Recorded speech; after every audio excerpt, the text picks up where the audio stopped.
Hello, everybody. JW, excited to be here this evening? No. I think we're both tired, but it's been a busy day. It's been a busy week, actually. Yes. Yeah. Chasing more swarms this week or just catching up with them? No. Well, Ricky is on the chat, but he is not home yet. He is driving home. I can't remember where he said he was driving home from. I want to say Raleigh, but I'm not positive. So he'll be joining us a little bit later. That's why we're hosting the stream on our channel tonight. Tom's out in the driveway unloading some HDO that just showed up at our house. So he'll be in shortly also. So if anybody would like to join the chat, now's your chance to get in before Tom gets in. I'll have to pin that up there. So whoever is interested in, feel free to come on in and join us. Yes. Yes. JW like, I don't want to talk today. Somebody else come do it all. But yeah, exciting things.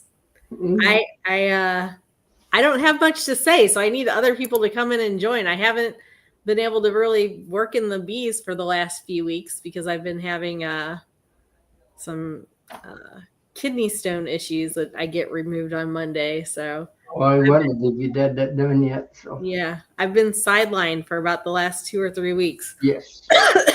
Not a fun deal. I've been there and done that. I was in service. I was in the hospital for 2 or 3 weeks. Really? Ugh. Yeah, Monday they're going to go in, grind them up, and suck them out. So hopefully I'll be back in the bee yard here, bugging Tom and bossing him around by the end of next week. Much changes since I had them. So, but I've never had any problems since, to my knowledge. Yeah. Yeah, a couple of different people have told me they can actually analyze the stones after they remove them and tell you like what you're eating that's causing them. So I'm interested to see if my doctor will do that or not. Well, that's all that Mexican BS. Yeah. All them chilies and chalies and chipotles and all that kind of stuff. All the tortilla chips. Yeah. Speak of that, I'm hungry too. I know.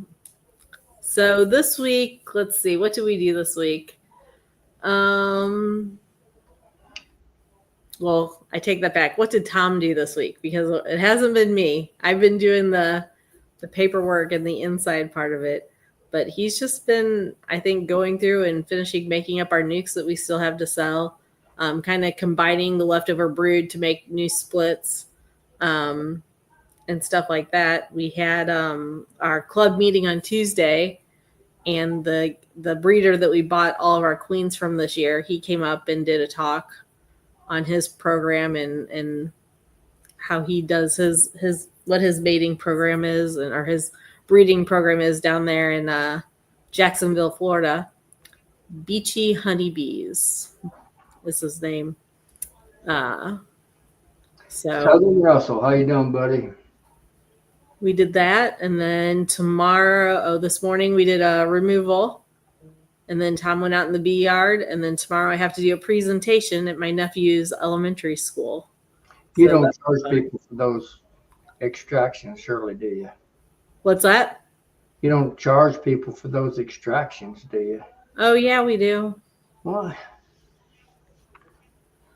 I'll tell you what, I'm going to run an ad in the St. Louis Post-Dispatch. Those things take time and they take some knowledge and, I could do blindfolded knowledge. Well, especially like this one was up in Florissant, Missouri, which is almost under about 45 minutes to an hour away from us. So it's a little bit of a drive too.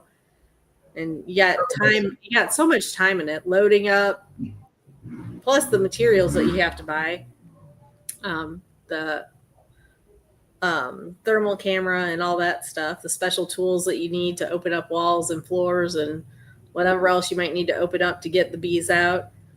Then the drive up there, doing the entire thing that could take anywhere from 6 to 8 hours, cleaning everything up, putting the hive where it belongs, and unloading everything. Like it's a full day's work sometimes.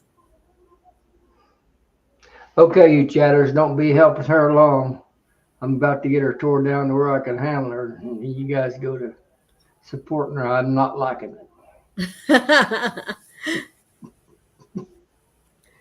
But yeah, Okay, I got a call today from a guy who manages an apartment building that has bees, and one of his tenants, they're getting in where the deck, she's on the first floor. So I guess it's the person above her where their deck is attached to the building. yeah. So we might have to go out there and check that one out. And he's at least 30 minutes away from us, if not 45. I got a couple you can come out here and do for me for nothing. They're behind the brick fascia. You have to take off about a 20-foot section of brick veneer. Yeah. If we get some that are in brick, we usually pass it along to somebody else, like refer them to somebody else that we know will do them. Because Tom doesn't want to mess with brick. Sometimes you can go in from the inside and get to them, but not always. Because a lot of times when it's brick like that, it's plaster on the inside, and plaster is just as big of a pain in the butt to work with as brick is. Well, I've been in bees. I mowed all day today, and I waxed 80 medium frames that I've got from the guy that Tom and Matt went to see yesterday. Yep. And I'm putting together hive boxes that I had to order in a pinch. Ordered from excuse me, I ordered from Beeline out of Michigan. Not real satisfied with them, to be honest. So yeah. I'm putting them together because I need them. I'm desperate. So. Hello. No, I think he's the teenage boys have come in the house. Did you hear me? Hey, did you hear me ripping? I watched you. You need it. My son was on his dirt bike going up our road doing a wheelie as I glanced out my front window. That's the illegal time I'm calling the law. Well, it is. He's not supposed to be riding his dirt bike in our subdivision, and I'm the head trustee, so I'll have to reprimand him later. I'll have to reprimand him later on.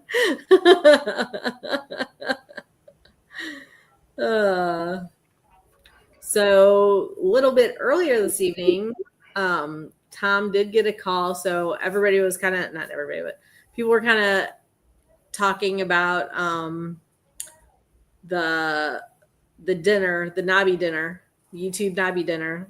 And I've kind of been waiting for a couple things before I really started working on it. And I know Bill Gardner's wife has offered to help me kind of organize it and whatnot.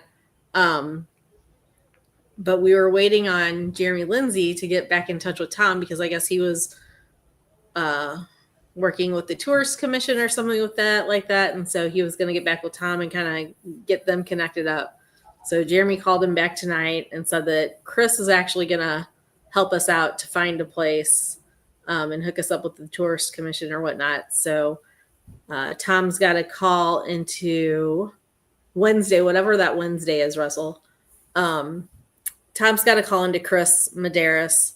So as soon as we can connect with Chris, we'll get some venues, feel out some venues and see what's happening. I kind of would really like to do it similar to what we did last year, where it's no cost. Preferably we do it at a restaurant. It's no cost. I'll still have the tickets available. That way we can keep track of how many people are planning to come. And then people are just responsible for purchasing their own dinner. Like I said, just like last year, and maybe we could get some people to donate items to raffle off, and I can contact some of the some of the vendors to donate items to raffle off. That was a lot of fun. But anyway, that's the plan for the dinner as of right now. I know, Michael, there's a vendor dinner that same night. But you guys can all come over after you get done eating dinner. Yes. That's on That's on, I think the 7th. Russell Koeman asked me what it was at the 9th. It's not the 9th, Russell, I'm pretty sure. I think it was Wednesday night before the Right. Yeah, that's what I said. be the That Wednesday. Let me see what it is. Hold on. 7th, I think. Yes, Wednesday the 7th of January. That's the plan for right now. Stay tuned for that. For updates, but that's the plan for that right now. But yeah, that's all I got. No. That beats nothing, I guess. Yeah. Well, folks, it's been nice talking with you all for this 37, 11 minutes and 12 seconds.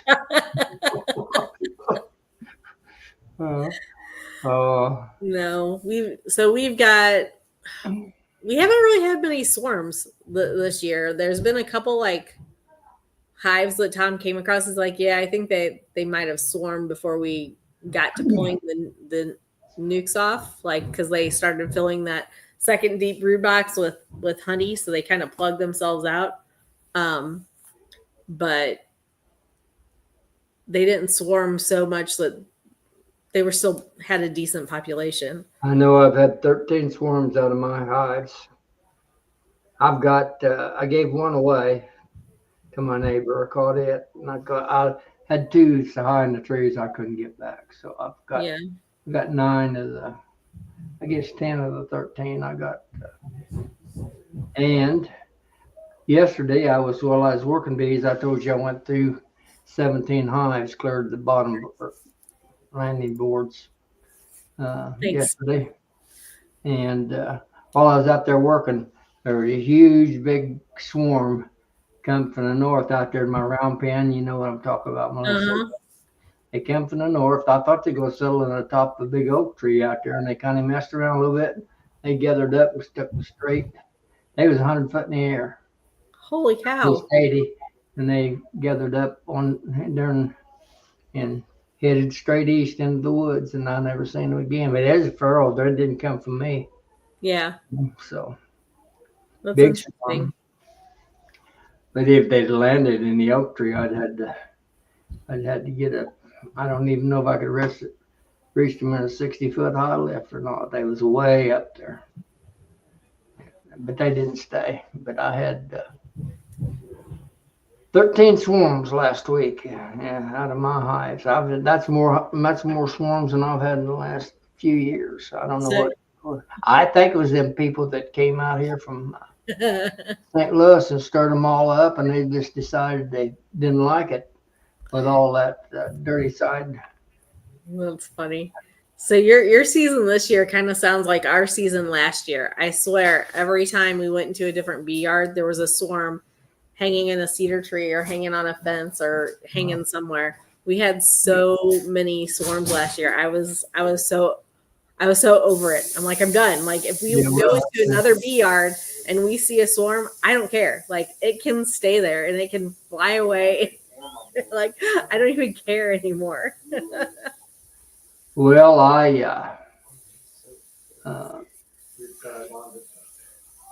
don't know what my problem was this year. I think I was part of the problem. I should have got into them. I made up my mind I wasn't going to disturb those brood nests, and I probably got to, all these hives. There were 17 up there in that round pen yard, Melissa.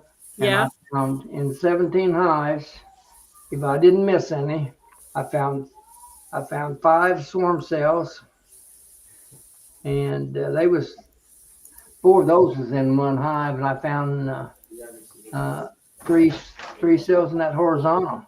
And only one of the 5 that I found other than was charged. They were there, but there wasn't anything in them. So I'm going to start. It's supposed to storm and everything else possibly tomorrow or tonight and tomorrow. So I was going to start on that hoop building yard.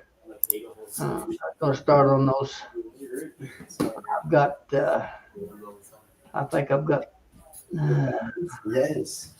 Because my mom messaged with them.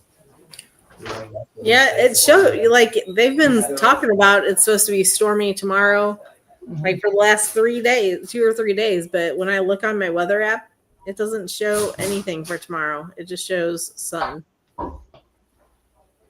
That's all it shows for tomorrow. So I don't know what's going on. But then it shows rain Sunday through Wednesday. Mm-hmm. So at least we got a couple of days, I guess, of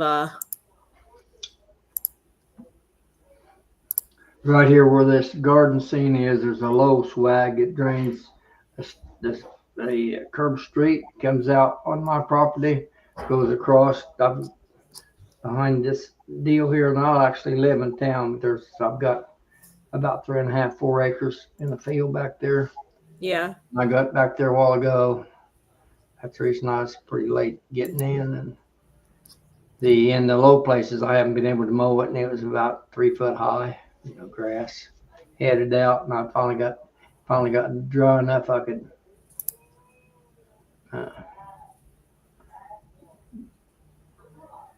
get over it. So I didn't do a very good job. I got knocked down where it's not quite as much of an eyesore. So, but anyway, back to the bees. I feel like I'm in decent shape again now. Hopefully, to God, thank you. It's, my swarms are over. I don't know. Wouldn't bet my life on it, but I don't need any more hives. I know that. I think I'm up to 44, 45 again now already. Well, whichever ones you don't want, you just throw on that truck to take to North Carolina, and we'll take care of them for you. We'll find some new bee parents. Yeah. How about that? We'll do some talking to see how that's going to work out. Yeah. Ricky, I think, texted me and he said somebody messaged him and has some they want to donate, some nukes they want to donate. So that's exciting. Are you getting any responses? Not yet, but talking public, I don't know. Oh, yeah. I haven't gotten any emails yet, but okay. I'm hoping some people will be able to either meet you guys on your thing and be able to hook up with you, or because bees deserve a break. JW, be nice. Yeah. So, what's going on with Lee?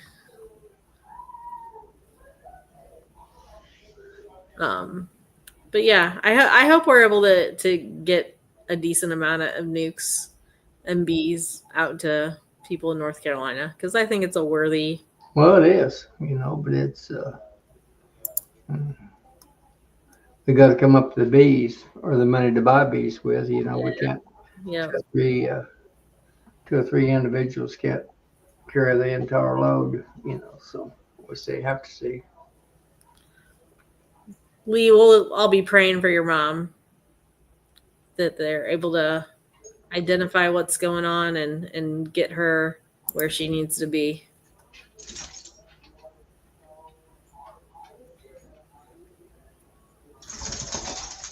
But yeah, so the little speaking of the rain, we'll go back to that a second. This removal that we did today, we were supposed to do this 2 or 3 weeks ago. And the lady works from home on Thursdays and Fridays. So we really kind of we were trying to work with her schedule so she wouldn't have to take off work. Sure. So we had it scheduled for a Thursday like 3 weeks ago. Every single Thursday, it rained. And it was a removal that had to be done from the outside because it was like in the floor joist of an overhang. And the inside was wood floors. And if we can at all prevent having to cut through a wood floor, we're going to do everything we can, because that's never going to, without doing a big patch of wood floor, that's never going to look right. I actually had to do a cutout. So finally, I didn't tell you that. Finally today we were able to do it. What did you say? You kind of broke up today. Did I tell you that? No. You did?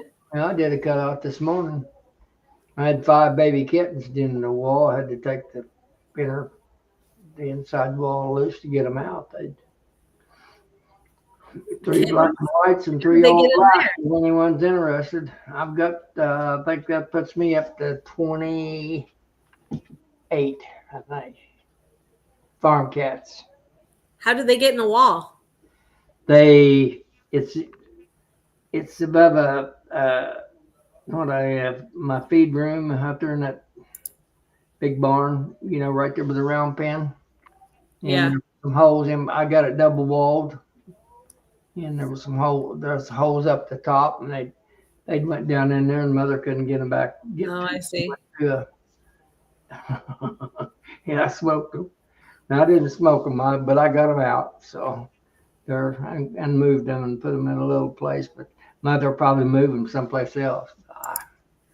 So how did you know that they were in there? Did you hear They was them? hungry. Mama couldn't get to them. They were hungry.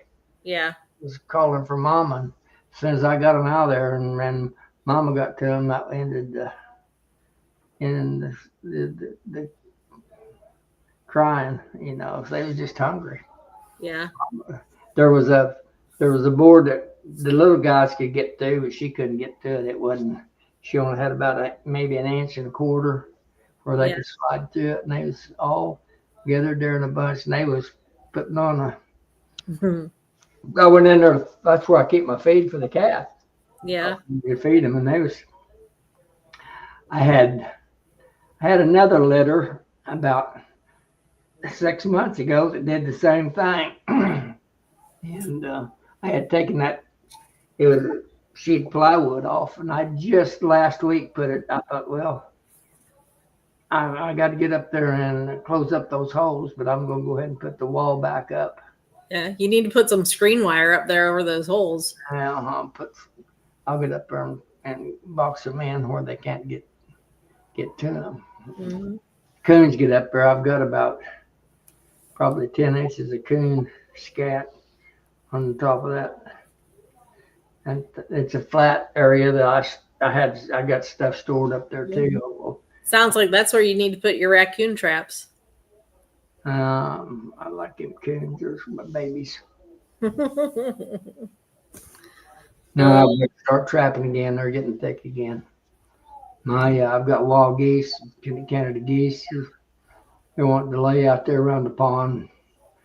As soon as I don't like geese. The first egg they lay, the coons are in them at night and run them off. So geese are mean. I don't like geese. Well, they're nasty. They crap all over everything. Dock and stuff, diving boards and stuff like that. I got that diving board back there for the grandkids and that dock, and they crap all over it if they stay there. So it's no big loss that they're not. 2 years ago, I had 6 different hatches, 6 different pair of hatched out babies. So I had Canada geese all over the place. Let's see. Steve has a question. How do we feed our 8-framers? I love the Saracel top feeders. Those are my favorite ones. Blythe Wood sells them, and somebody else does too. I think it's somebody in California. I don't know who. Can't remember off the top of my head. I use migratory covers, and I use all gallon buckets the way I feed all my 8 frames. I've got all 8 frames, but my nukes, and I've got 4 10 frames left. But you got to have migratories just about feed them with buckets. Yeah, I don't want to do buckets. I don't want to clean them. So yeah, I love the Saracels. Those are my favorite. Blythe Wood, and if I can. When Tom gets in here, I'll look up where the other places that I bought them from before. And then we have done like the Man Lake ones. Also, we have a bunch of those with their trough feeders or whatever, hive top feeders. The problem with the 8-frame on the Man Lake ones is there's nothing to hold that screen in. like on the 10 frame ones, there's little tabs that hold the screen in so the bees can't push it out. On the 8 frame, there's nothing to hold that screen in. So we actually take some food grade silicone and we'll silicone all along the bottom of that screen to hold that screen in so it doesn't pop out, because that's when they drown, when that syrup gets low and they all are getting in there and they push that screen out and they start drowning in that one. The Saracel one is really the only one that we barely ever see any drowning in. I know John Hill just came out with a hive top feeder too, but I think his is only for 10 frame. And it's kind of a take on the Saracel one, but his only has, like, the Saracel one has where they can access the sugar water from the center, and they can also get it from the 4 corners, where I think John's is only in the center. I But I'm not. take it for granted. I mean, I'm not speaking for John, but I talked to him this week about some 8-frame stuff. He said he was doing away with, he wasn't going to handle 8-frame stuff. Yeah. That's what he told me, if I understood him correctly. I was talking to him primarily about high boxes and stuff, and then accessories for 8-frame. He said he wasn't. He referred me to Beeline. Yeah. For the 8-frame stuff. So I've never bought any of his, like, beekeeping equipment as far as like hive stuff. Yeah. Maybe we've gotten some queen excluders from him before. Yep. But I think that's about it. But yeah, I know but his hive top feeder is 8 frame, I do, or 10 frame, I mean, I do know that. The other thing that we do is we do have a bunch of those division board feeders. I'm not a big fan of those. Because when you're feeding, I don't want to have to get into the hive and open the hive to feed them. I would rather just pop the lid and there's the feeder, put it in. You don't, get in and out as fast as you can. You don't have to smoke any bees anywhere. We mostly save those division board, the frame feeders, for when we're making the nukes or splits and things like that. So, but yeah, when Tom comes in here and sits down, I'll try to find that other company that I bought those Saracel feeders from.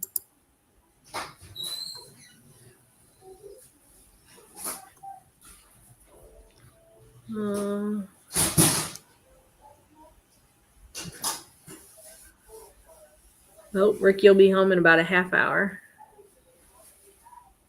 Yes, Michael, the Saracel ones are the blue ones. Mm-hmm. Pureco. Yep, Steve, that's it. Pureco. Interesting. I'm way behind. All those things popped up there half hour ago. Almost. On that. I know Isabees. I know Jane. She carries some Saracel stuff, but I don't think that she carries a ton. And I don't know how she ships or if she does or not.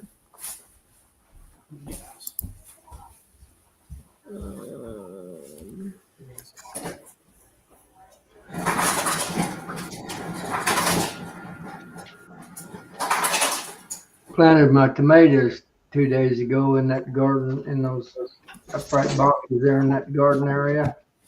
Deer everyone off first night.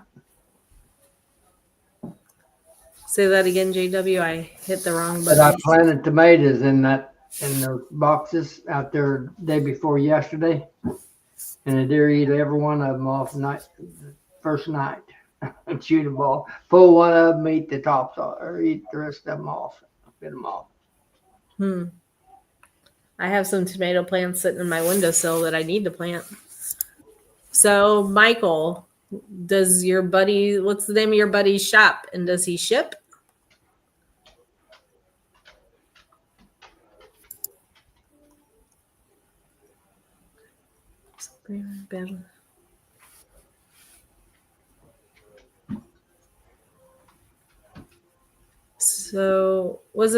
So our nukes, So Tom got a bunch of those Anel frame feeders because they only take up 1 frame space instead of the 2 frame spaces that you need for in a nuke anyway, with the regular division board feeders, and they work really well and they have floats in them. We didn't see much drowning in those at all, but he did notice that he didn't like how, because we use migratory covers on all of our nuke boxes, that he felt like it was too shallow, that the bees didn't have good access to that. So when he put those feeders in, especially with the double bubble, he put a shim on all of our nuke boxes when the feeders are in. Oh, here. Sorry, Michael, you did answer that question. I just hadn't caught up to it. My guy shop in Russellville, Arkansas sells them online too. Well, what's the name of these shops, Michael? You're kind of teasing us here. Evening, Erwin. You're only giving us half the information. Oh, that's Central Beach Supply, I think, isn't it? Russellville, Central Beach Supply, Michael. That's the problem he's got. Melissa could never get me in a cage. I'd have to cage him at night when he's asleep. She wouldn't like what she'd get a hold of. I can tell you that. No, we had right before, I don't know what problem were you having, JW? I missed it. We had a customer show up to pick up 4 nukes and somebody else come up to pick up 2 queens about 15 minutes before the deer. Yeah. Sorry, I got distracted. About 15 minutes before we were supposed to go live. So I came in to get the live started, and Tom stayed outside to finish up with the nuke guy. Well, as he's finishing up with him, his brother-in-law pulls up into the driveway with some HDO that he was able to get his hands on finally. Mm-hmm. So they had to unload all that HDO. That's where Tom was. She keeps me working nonstop. What can I say? JW is about to fall asleep there. So, funny story, as we're sitting in the back room before we went live, me and JW are there. Me and JW were there, and he's talking, and I'm like, I can't hear you. No sound is coming through. And he's not muted. I'm like, well, maybe the mute button on your computer is on. Look for the mute button. He's like making all these gestures and talking to me, and I can't hear him. Sorry, Michael. I apologize. I do apologize. Next time, at least spell my name right.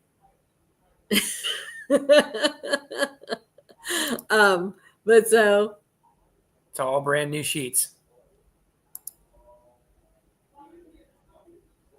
So he's trying to figure out what's wrong with this computer, why there's no sound.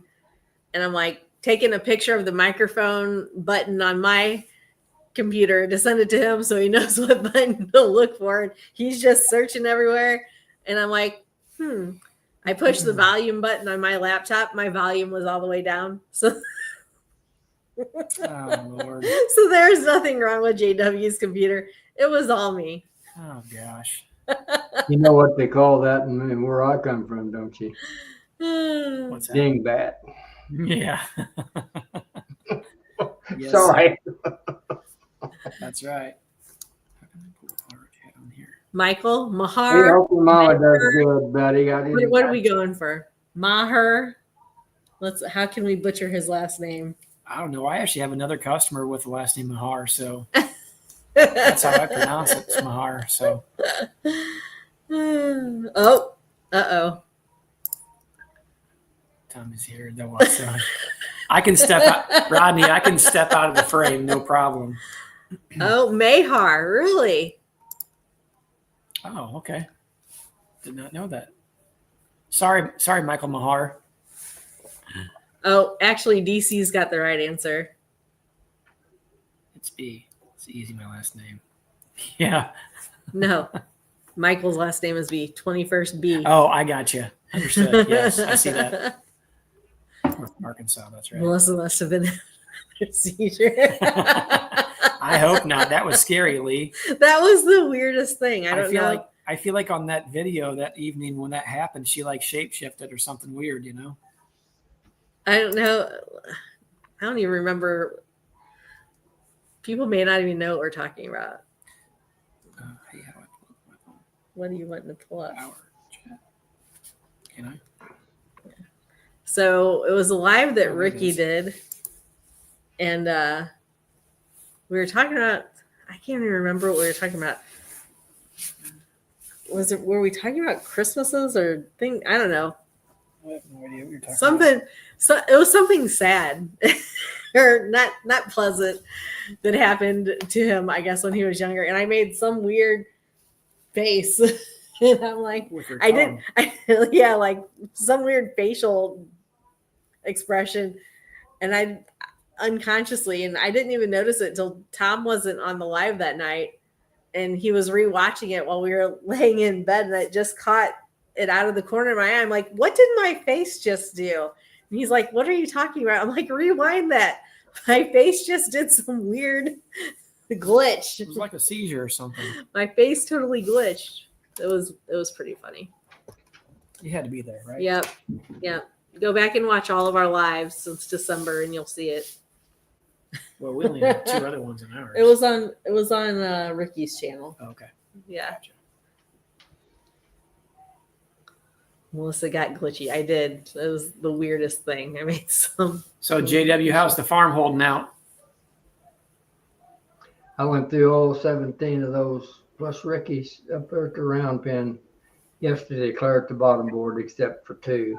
Mhm. I had so many eggs and stuff in the top double deep, but I didn't go to the bottom of them. The rest of them I went to the bottom. Mhm. And I only found, I just told Melissa, I don't know if I told it on live or not, but I only found 6 total stem cells, and 4 of them, and only one of them was charged. I did find 2 charged ones in Ricky's horizontal hive, and I took out. I think all those cells that's left on those splits, I Mhm. think they've all come back mated and are laying eggs, but one. Oh, good. So So you've got some brand new queens we can come out there and mark for you. So well, I should have. But hope you have better luck finding them than I was having. God Almighty. Well, I can tell you this. I was struggling tonight. I had one of my splits so I had one pulled ready nuke at the shop, and I had 3 others that I needed to go pull from one of the yards.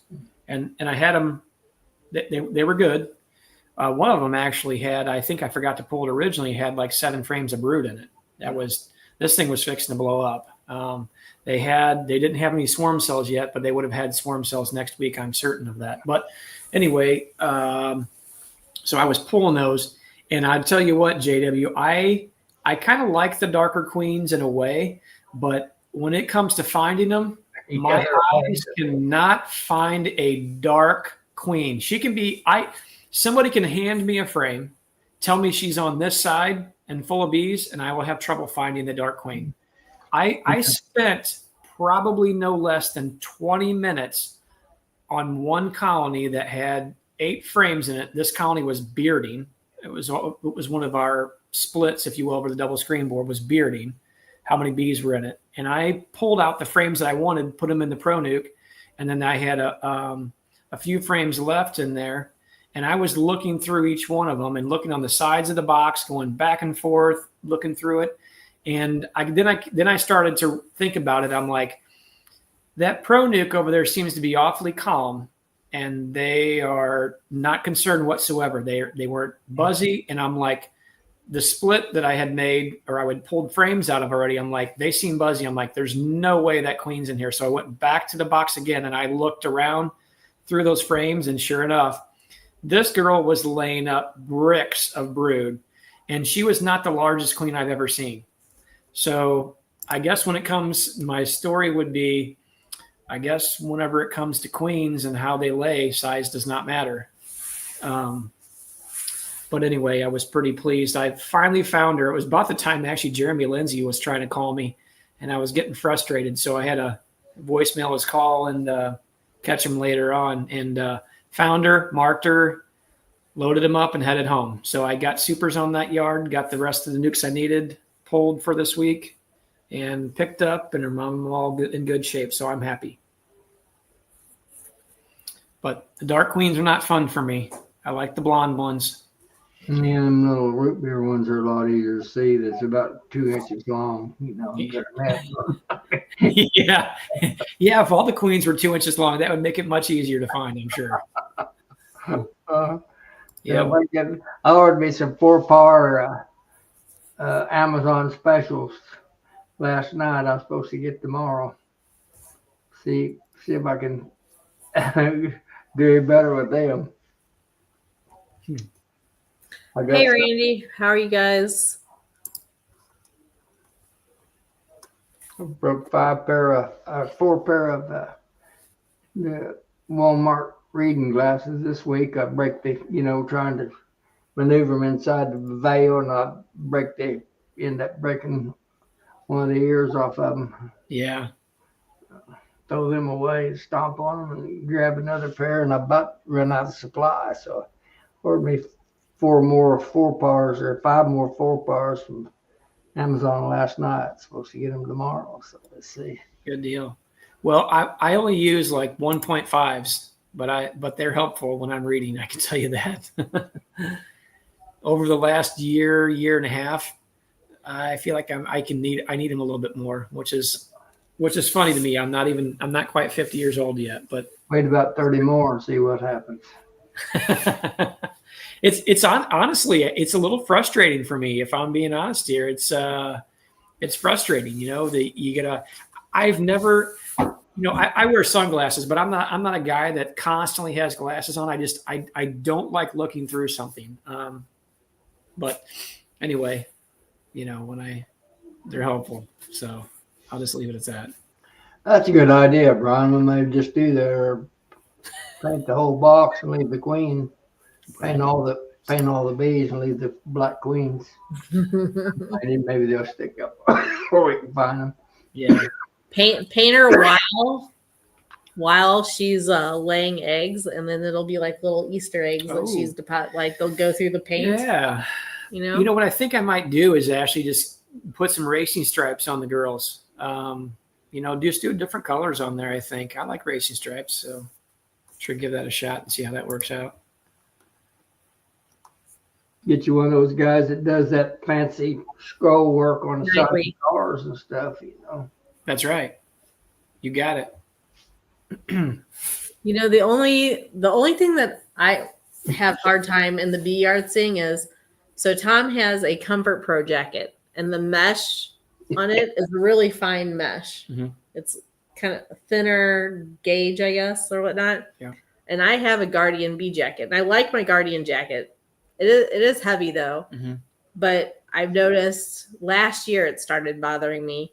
The mesh is really thick on the Guardian bee jacket, and it's really hard to see through it sometimes. Yeah. The Guardian bee jacket is very well made. It's very thick, and I think that even the mesh is thick enough. I think it'll last a long time. But the caveat to that would be, when I was going to buy one, I wore Melissa's, because she bought a brand new one, I don't know, few years ago. 3 years ago, I had it. And I wore it one time, and I'm like, I can't do this jacket. And she's like, why? And I'm like, I have trouble seeing through it. And, I'm like, it's just that mesh is, I'm staring at the mesh, and I didn't like it. So when I came across the Comfort Pro with Matthew, I really like that one. And I like how light it is. So every jacket is not the same. They all have their pros and cons, I guess. But I'm a Comfort Pro guy, but honestly, I really like Is it raining? the Guardian jacket, and Terry, he does a great job on his customer service and all that. Oh yeah, jazz. they're So great jackets. both of them are solid guys, and I would love to support either one of them. But like I said, when it comes to that, and I'm actually been running now Matthew's Comfort Pro for the last couple of years, I guess, maybe 2.5. And mind you, with all the cutouts that I've done in the past, this thing would sometimes get washed daily. Now, I'm not saying in a washing machine, but I soak it in the tub and scrub it around with some OxyClean, and then rinse it out and hang it up to dry, and I'm using it the next day. So we usually don't wear gloves when we're doing cutouts. We'll wear just the nitrile gloves. Yeah, Stephen, anymore, all I wear is a 8 millimeter thick nitrile glove, and I love them because when I'm done with them, I rip them off and throw them away, and I carry big boxes of them in the truck. The bees can sting through them, but they don't pay much attention to your hands with them on, and you still have all your dexterity.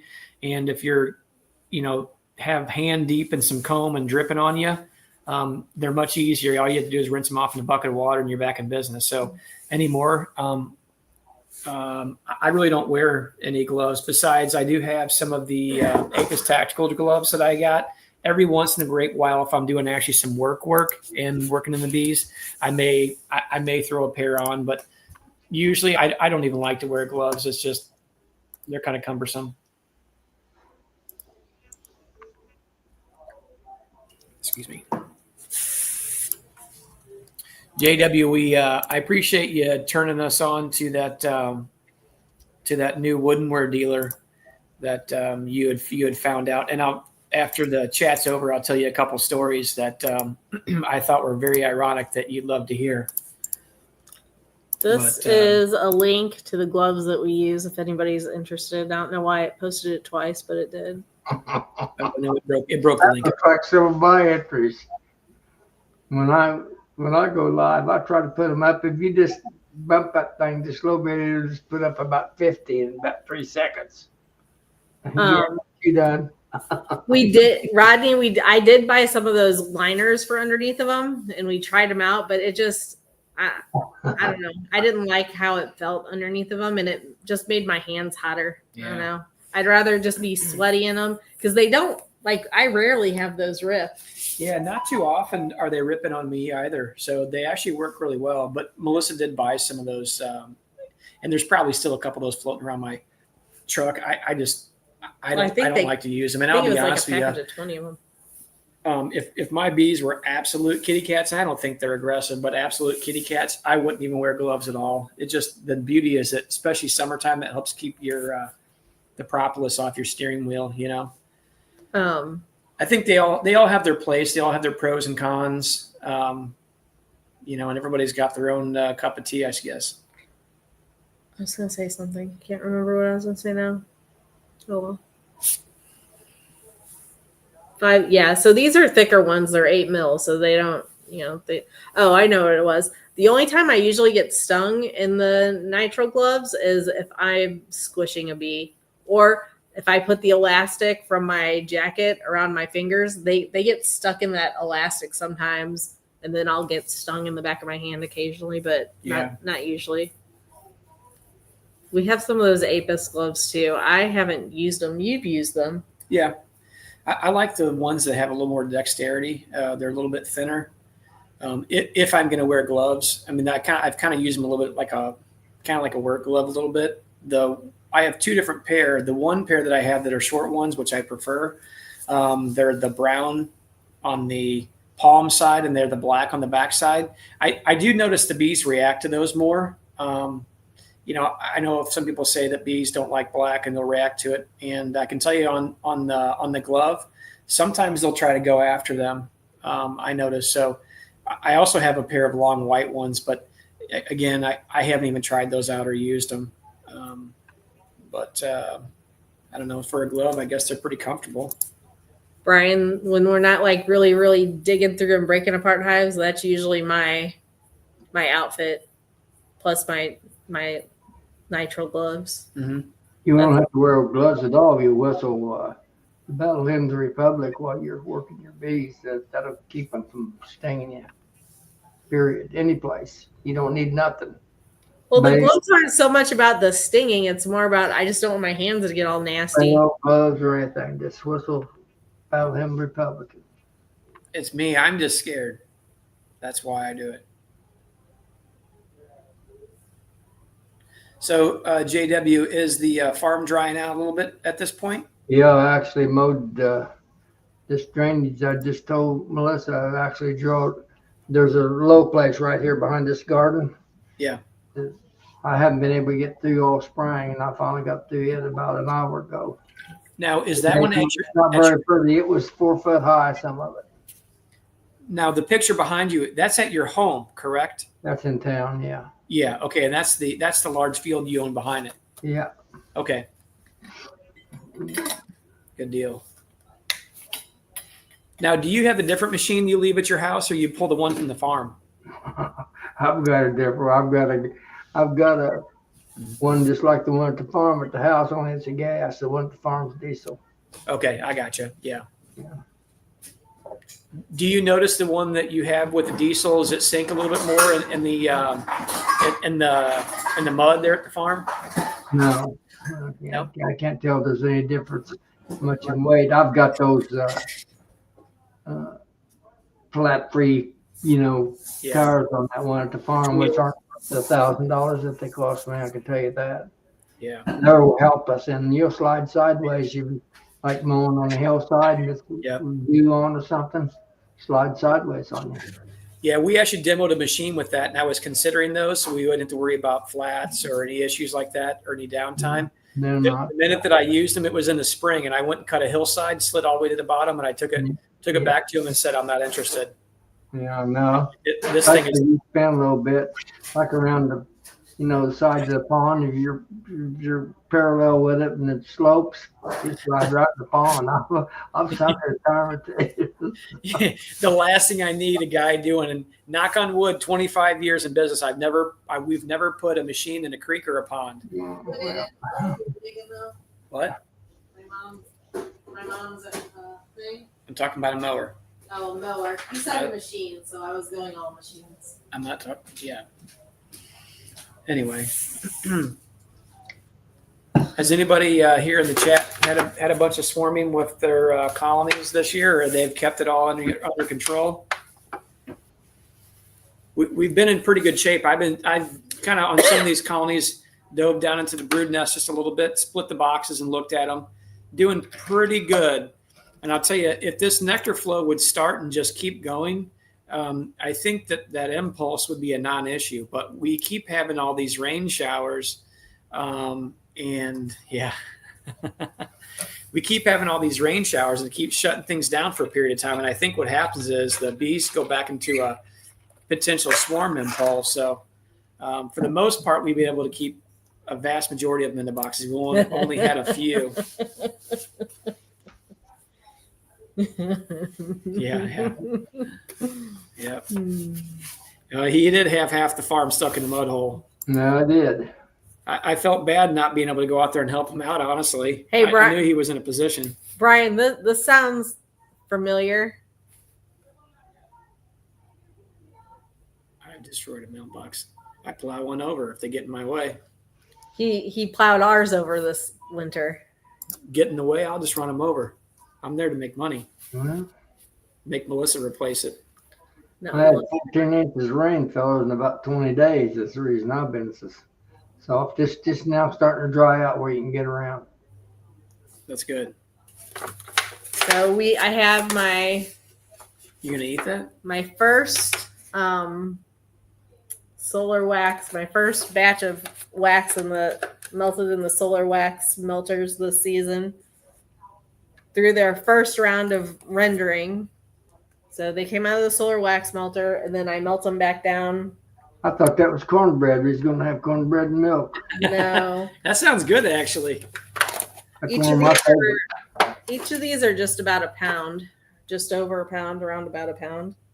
So I put the wax from the solar wax melter, I break it up, and I'll put it in one of these aluminum pans with about, I don't know, a half inch or so of water, and then put it in the oven at about 200 degrees, I don't know, for about half hour, 45 minutes. Melt it down. I turn it off and let it solidify and rinse this all off.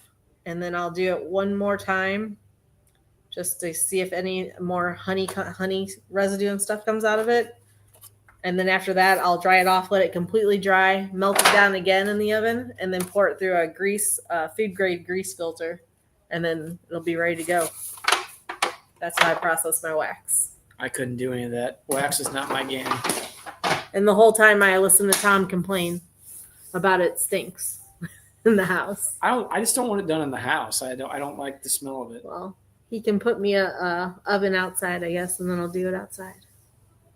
How about that? I don't know about all that. I've run 2 or 3 batches through the solar. You know, it's coming out nice and just about the color of the shirt Yeah, I got on. yeah. It's done That- a pretty good job. That wax still has quite a bit of honey residue in it, so it'll lighten up when I melt it a couple more times. Use the grill. Hey, Russell, she better not be getting any wax residue on our steaks out there. That would upset me even more. I had a guy actually today buy 5 pounds of wax from me. Oh, did he come by and get it? Uh-huh. I was wondering who that was at the door. Yeah. I seen somebody. You don't charge people for that kind of stuff, do you? You know I do. Do you just not listen to how much work I put into cleaning that wax? Well, I know all about it. I do it all myself. I don't have a Tom. You don't have a Tom. I do all the wax myself. Trust me. Tom doesn't help one bit with I that. think he was I standing do up. everything. I do it all. I feel like You he was mean kind of standing up. JW, you mean you don't have a Melissa? No, I don't have a. I got a Savannah that helps me extract honey, but other than that, I'm a loner. Yeah. And I'm so nice to people, I can't imagine why they don't like me, but they don't. So I don't know what's going on. It's their loss. Use an old turkey roaster, DC. We Yeah. had one of those propane turkey fryers, but I don't like using that. Yeah. I don't like lifting that big thing, and then you get all that slum gum on the bottom. You have to scrape. This is much easier for me. I tell you, And it comes out. It actually usually, this just had a lot of debris in it. Like the stuff that you were seeing in there was probably bees that got stuck in there and flew around and actually fell into the wax. That wax out of those solar melters usually comes out pretty darn clean. yeah, it actually does. That must have been brood comb because I'm seeing it's kind of a little bit darker color. So that must have been brood comb. I think it was a mix, yeah, because that was in probably there? from a cutout that we did. I probably have 2 5-gallon buckets of wax sitting up at the shop that need to be melted down, and I've been fussing about it. So hopefully she gets that taken care of here. Yeah. Yeah, just bring it out here when you come. I'll do it for you. I'll have to do everything anyway. I'm gonna get you a violin, play you a tune. I'll come out and help you. You have to give me a couple weeks. You got a couple weeks. I could be dead by then, you know. Oh my Right. word. Hey, we could all be dead in a couple weeks. You never know. Where's Boz? Where's Boz when you need him? Boz is tired. We worked hard today. I mean, very hard. Did Boz get stung today? Boz haven't been stung in probably, I don't know, 3 or 4 months. You don't get close enough to a bee to get stung. You got to get close to a bee to get stung. He's a smart fella. If he hears a bee buzz, he's buzzed right out of here. Yeah, I remember before when he was walking along with us, one of the first times I went out to the farm, as soon as a bee flew around, he spun around and he took off. I said, "Where's Boz going?" He said, "He's going back to the truck." Oh yeah, you told me about that. And that's what he did. He can't wait to go to the farm, but he don't venture out much once he makes his circle. And I did a cutout today. I told Melissa before you come in. Oh yeah, his cutout was exciting too. Oh, is that right? Tell me Yeah. about it. I cut 5 baby kittens out of the wall of my feed room there in the big barn there. They were in the wall. Yeah. Oh It's boy. double walled, and they got from the top and they got down through there, and Mama couldn't get to them. They was getting hungry. They was really singing when I went in there this morning. Yeah. Oh, good for you. So now Okay. you've got some kittens you're going to get rid of, huh? Yeah, I'm up to 28 cats now, I think. Oh, 27 or 28. I always knew you were a cat guy. Yep. I used to kill everyone I come to, and now I won't kill any. Yeah. You And I got get them neutered, and I've got a I'm pretty sure it's a bobcat or it's either a bobcat or owl. And they wait till I get them neutered and spend $100 a piece on them. And then they kill them, catch them, and eat them. I guess they don't leave a sign of anything when they're gone missing. I got one my little sweet pea disappeared last week. She was one of my favorite ones. She's gone. Is that right? Yep. You think the bobcat picked her up and hauled her off? Huh? Either the bobcat or an owl. That's the only thing that'll take them, and you won't see them. They take them out of the country. Okay, so owls will do that as well. Yep. Okay. These are some queens that Myron Beachy that we Those looks like king cages. Those aren't queen king cages. cages. No. They're JZBZs. Yeah. Those are what I have left. We got queens. The rest of those have to go into hives tomorrow. I don't know if you can see the. Who makes your candy? Does Melissa make the candy, or do you make the candy, Tom? Actually, lately we was just using leftover fondant to stick in. Yeah. So what I'll do is I'll take Hive Alive fondant and I'll stuff it in there, and then I pack it from both ends really tight. And I don't know, it probably only buys you a day and a half. But what I actually do is on these cages, when I put them in some of the hives tonight after I made the poles on them, I put a cage back in there afterwards because there's plenty of bees and a little bit of brood left over. I actually will tape the end of them. So when I put them in there, I tape the end. So when I get back after this weekend, I'll go in there and I'll untape. I'll go through the frames, shake the bees off, tear down any cells that they might build. If I'm good with that, then I untape it and I'll let them candy release there. Now, did I hear you let something slip about the weekend? I don't know. This weekend of what? I don't know. What do you think? A weekend of work. Steve, we put about between 5 and 7 attendants in there usually when we do it. Yeah, those were not my queens. Those were for Myron. Yeah. He brought them up when I had him up here Tuesday. Him and I bummed around for most of the day, and then he gave a presentation at our club, and then he flew back out the next day.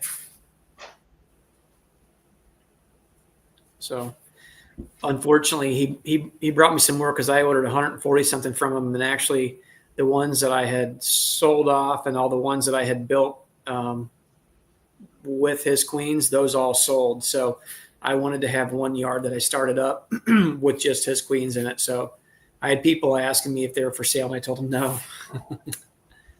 Our next market, I believe, is the first Saturday in June. Yep, the 7th. So I'll be at a market while JW and Matt and Tom are traveling to North Carolina, and it's one of our larger markets too that we do pretty good at. Yep. Yeah, that one seems to work out pretty well. There's one market that we were doing in the past that she wanted us to come back, and I told her no. You just didn't make enough money on it, unfortunately. It's just not worth the shake. So with first year or so, we worked and figured out which markets were good and which ones were bad in and around our area. And those are the only ones that we focus on. Steve, you're right, because that weekend the boys will be helping me at the market. And then actually the last 2 weekends in June, the 21st is Missouri State's state workshop, and Tom and I will be speaking at that and helping out with that. So we have a market that day, and the boys will be working that one by themselves. And then the following weekend, we actually have 2 markets. One's a car show here near us that is a big market. Mm-hmm. So Tom and I will be doing that one. And then the boys didn't say I was going to do it. The boys will be doing the other market that's the really good market by themselves. So DC, I try to do it as few as possible. Market scheme is not my scheme. If it's a busy market, he does just fine because there's plenty of people for him to. If it's busy, I'll stay. If it's not, I will get out there early, help her set up, and I will leave. And that's fine with me because then I have to listen to them. I'm bored. Believe it or not, I've averaged 14 pounds a day through May so far. That's good. I'm actually impressed with what you've done out there, honestly. I mean, you're kind of not off the beaten path, but a little bit off the beaten path. But you found I don't know, you've done it. I'm impressed. The feather flag is the secret. I think that draws them in. Yeah. Brian, you know what else those sides are good for? Torrential downpours. Yeah. And that's honestly why we got sides for ours, because we had a couple markets that poured down rain, and yeah. Yeah, if we're at some markets that we say we're going to be at, we show up even if it's going to be rainy, Wait till you get out here and see my new marketing device. Uh-oh. Did you get a new flag? You're going to be impressed. You're going to want it. Okay, yep. So, but you're not going to get it. You're not going to give me a clue? Nope. Okay. Gonna let you wonder. So JW, you have your feather flag. Those aren't cheap. Those feather flags aren't cheap. They're not bad. Go PB. Yeah. I get them off Amazon. There's an outfit out in Arizona. On Amazon, I think. And they're good quality. I've had this one's run since last year, run all winter. Mm-hmm. So that one sign that we use, that retractable sign, Mm-hmm. it's, how tall is that? 4? It's maybe 2 foot by 4 or 5. Yeah. Those I got that at Vistaprint, and they're not cheap. They're like, I don't know, I want to say $150, $175, Mm-hmm. but they're really nice, and they're attention getting. Mm-hmm. The trick is Vistaprint always has sales going, is to buy it when there's a 40% off sale. And it is well worth what I think ended up paying like $75 for it. It was well worth it. Yeah. And I made the design on Canva, Mm-hmm. and then just transferred it over to Vistaprint. You can even buy tabletop versions of that, I think, or maybe like, I don't know, maybe 10 or they're maybe the size smaller, of a picture frame, and they're just retractable. So they're very, very, they're pretty cost effective, and attention grabbing if you can design it well. And I also say that they don't take up much room, which is also a very beautiful thing as well. And so they're a little bit, if there's a wind, it's getting blown over. Yeah. So what I do is I carry zip ties in I call it my market box. I carry zip ties in my market box, and I'll actually zip tie it to one of the posts on my tent. So I spend a lot of money on my signs. I usually just take some of my shipping containers, cardboard, and take a felt marker and put for sale. yeah, I saw that. That's high. That's high end there. High end. You got it, flaunt it. That's what I tell them. Yeah, if anybody wants to make a trip to St. Louis next month, or not St. Louis, but to Missouri next month, the state associations spring conferences in Springfield will be there. So if anybody's bored on the 21st of June and want to make a road trip, that's where we'll be. Oh, actually, one thing that we can mention too is February 21st. Oh, yeah. Is the EMBA workshop that has been locked down. The facility is the same as what we had last year, and I've already started to contact a couple of vendors now, and we have a couple new things up our sleeve, and there'll be some amazing personalities there. You can see maybe Mr. Irwin with his singing companion. Oh, Brian's coming. He's there. Yes. And I'm telling you, Mr. Flower Street I'm Farms. not going to announce anything just yet, but you might be able to listen to a presentation, possibly plural, from one of our very own. You want to say And hi? I'm it good. will be, Showing my poison ivy. no, we don't see that. It's going to be fun. So we're going to add a little price and cost should all remain the same as last year. I'm waiting But to get we're numbers gonna back add- from the We're going to facility. add a little bit more value. So fingers crossed that the facility is going to do a good job for us and not Hey, slap us. Banner. Good deal. I'll see you there, buddy. But I'll Nice see you. comment. I'll see you other Oh, places. I mean, Brian and Clay being there, that's worth the price of admission right there. I don't think he's in the chat right now. Maybe he'll watch it later on. He'll probably send me a text message tonight if he sees it. But our pal from out in California, out in Todd. Fresno, Mr. Todd himself, we're going to try to get him out here to Missouri and find Todd him was a on wife. here earlier. Is he? He may have dropped off to eat dinner. Maybe we could find him a wife. So we'll just kind of chat about that a little bit. We can find him a wife, and we're going to move him back here out to Missouri. Get him out of the California area. So yeah, tickets aren't on sale yet. There's not even like I literally just Yeah, they're not. confirmed the location. Well, I can do better than the wife. got the location out yesterday. So nothing.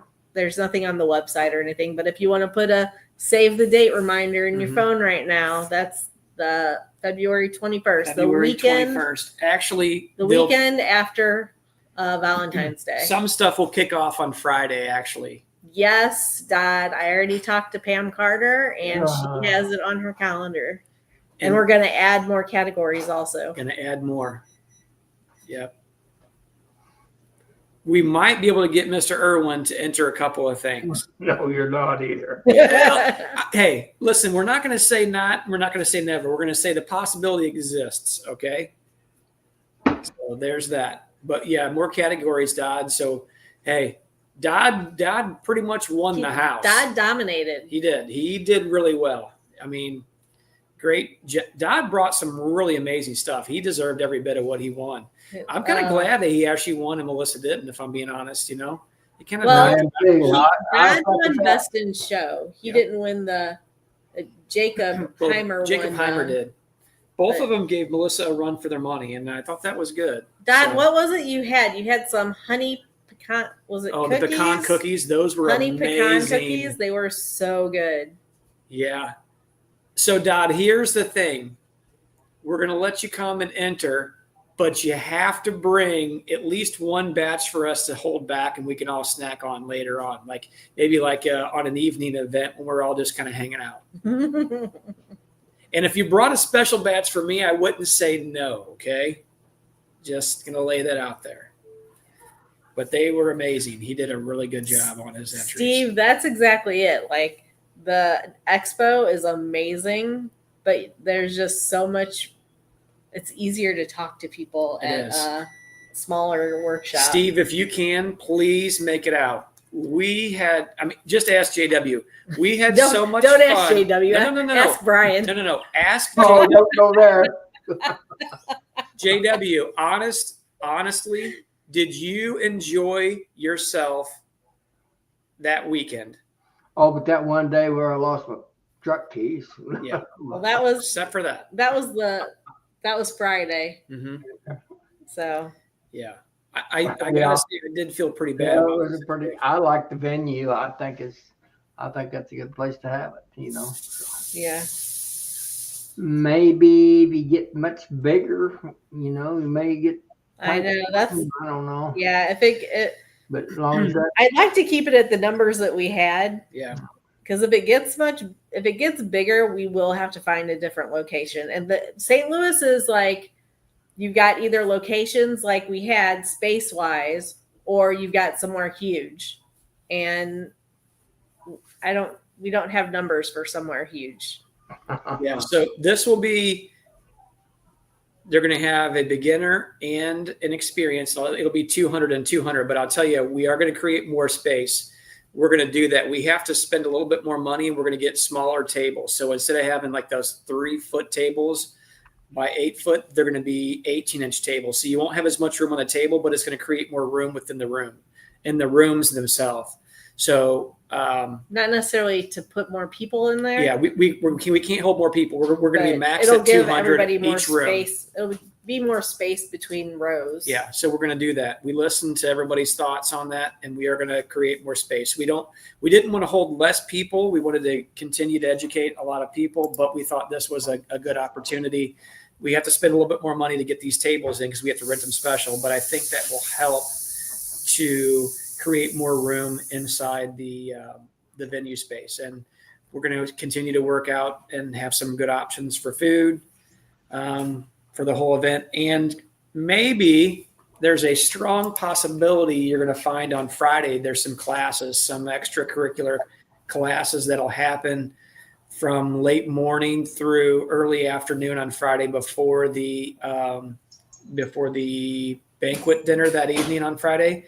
So stay tuned for that. We'll be announcing some stuff there. So you're going to have a little bit more value on your ticket price. So and that was because that was one of the comments on the questionnaire that people actually asked for. yeah, it'll be more of like a second year-ish beekeeper topics, basically.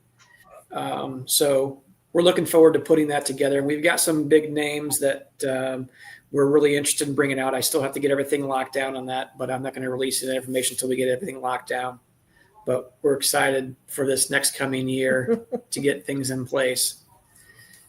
I'm really hoping that we might be able to sell tickets to a Irwin and Pup duet. I don't know, folks. Just That probably ain't going to happen. You couldn't afford we're going to try. the concert fees. We're going to try to afford the concert fees. Maybe we could do some fundraising for that. Clay, he wears that outfit to the banquet every single year because traditionally it was actually called the Mardi Gras banquet because it often fell on Mardi Gras weekend, and Mardi Gras is a big thing in St. Louis. So he actually wears that outfit every year. Ray. Oh yeah, Ray. Yeah, he wears that outfit every year to the banquet.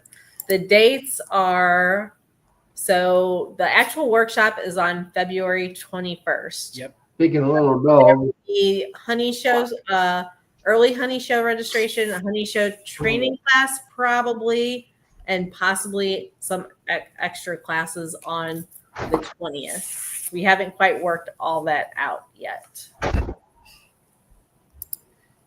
That definitely is not going to happen. I promise you, Brian, that, and I know you're being facetious, that is definitely not going to be it.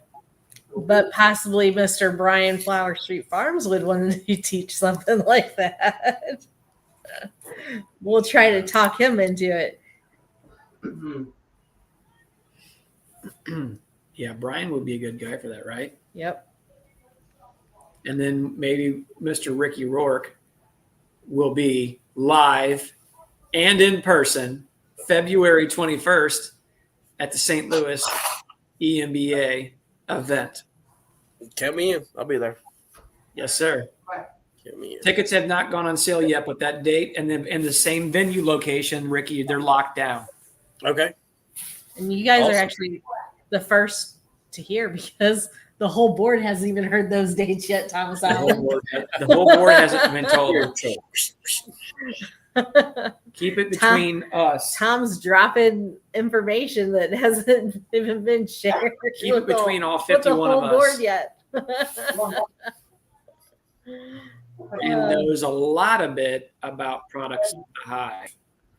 A lot of bit. But it's exciting. It's always exciting. But first, we got to get through Missouri State on June 20th. This is going to be a busy year. And So, then Missouri State actually has one in the fall also. So we got to, and actually we have another one. What is the Mississippi Valley? Who's doing it? oh yeah, I think it's in August. I don't know all the details about it. Actually, was Tom Stark in here?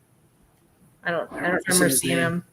But yeah, we're going to be potentially doing something with them this year.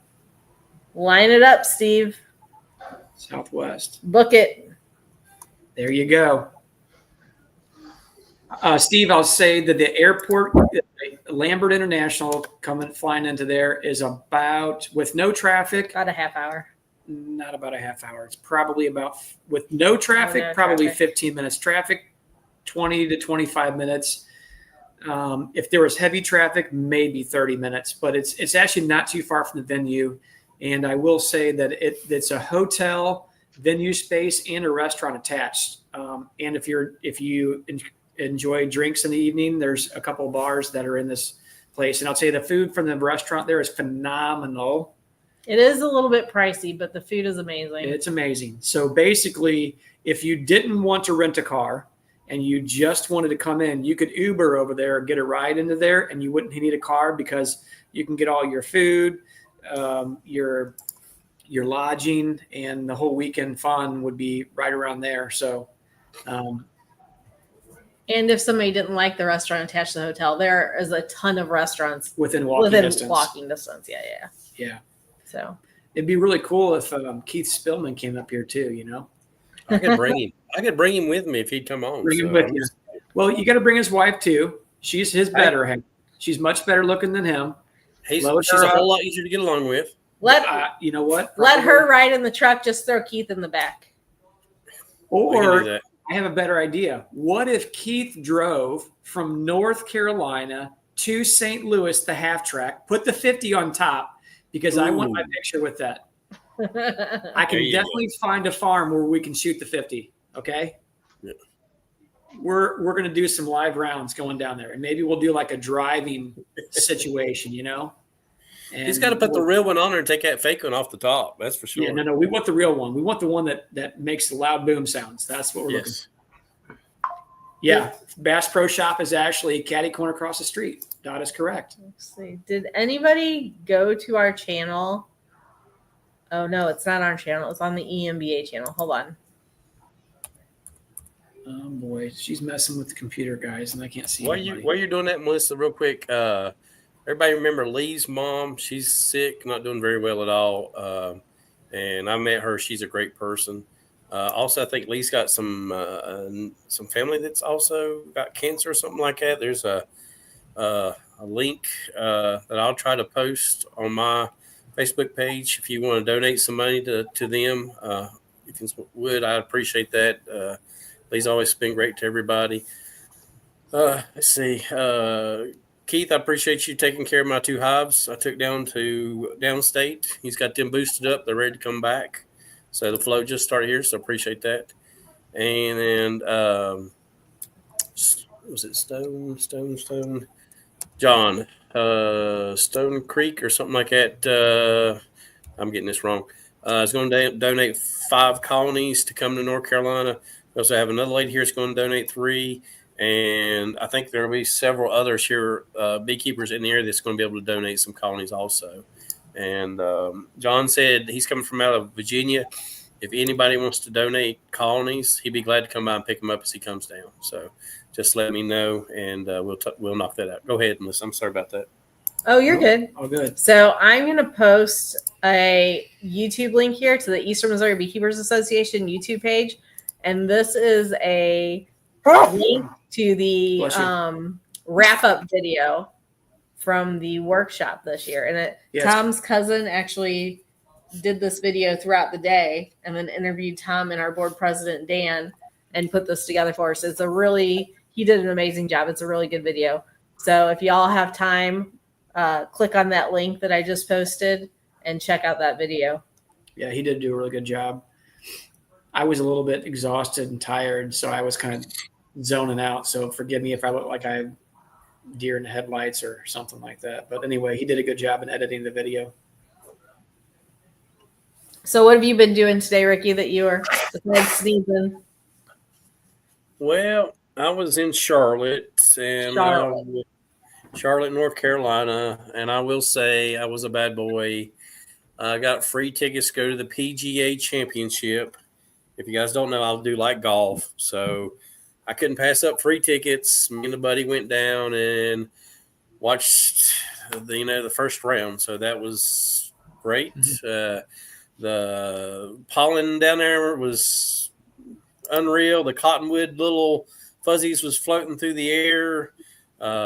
We sat in the grass, so it's not something I normally do, but I did get the chance to go down, so I did that. And then we have a wedding in Chester, South Carolina over the weekend, so I've got to drive back to South Carolina tomorrow morning for 3 days, and then come back, pick up some hives from Keith Spillman, those 2 colonies. Accidentally grafted too many queens.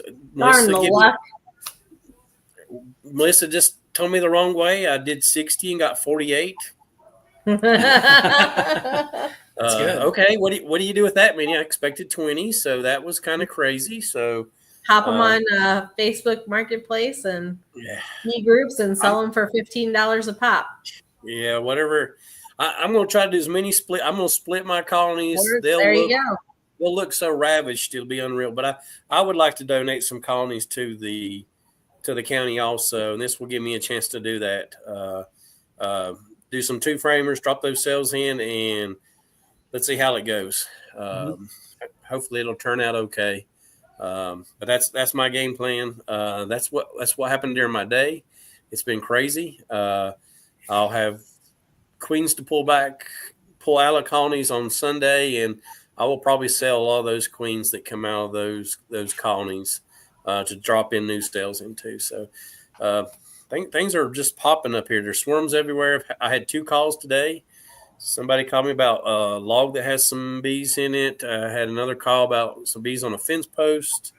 So, I wasn't able to take care of those, but I did have some friends that did help me out and take care of those while I was gone. So, I have posted on my Facebook page, hey, if anybody's got swarms, call a local beekeeper and let's get these colonies to people that need bees because there's still a lot of people hurting.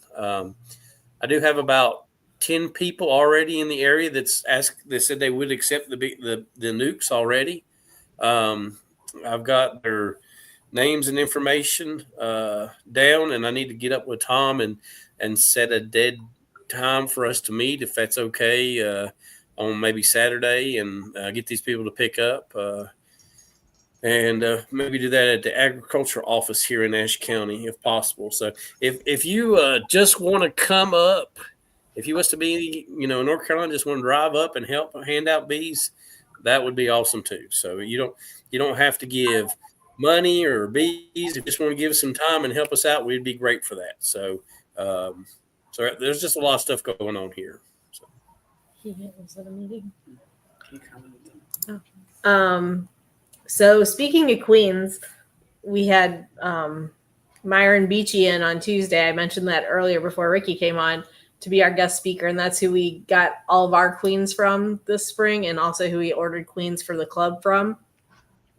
And anyway, so he was our guest speaker, and we always take our out-of-town guest speakers to dinner before our meeting. And so we're having a conversation with him, and we were telling him the story about Joe, your screen. There you are. I'm like, your screen's black. Last year, the first time I grafted last year, all of my grafts came out great, and they all hatched, and I had probably 40 queens. And then we were just like, you're so excited. You got all these queens. Well, JW, close your ears. We planned a last-minute trip to go down to the lake for the weekend. So we didn't have time to get them in colonies or make up nukes or anything like that. So we were going to do it on Monday when we got back from the lake.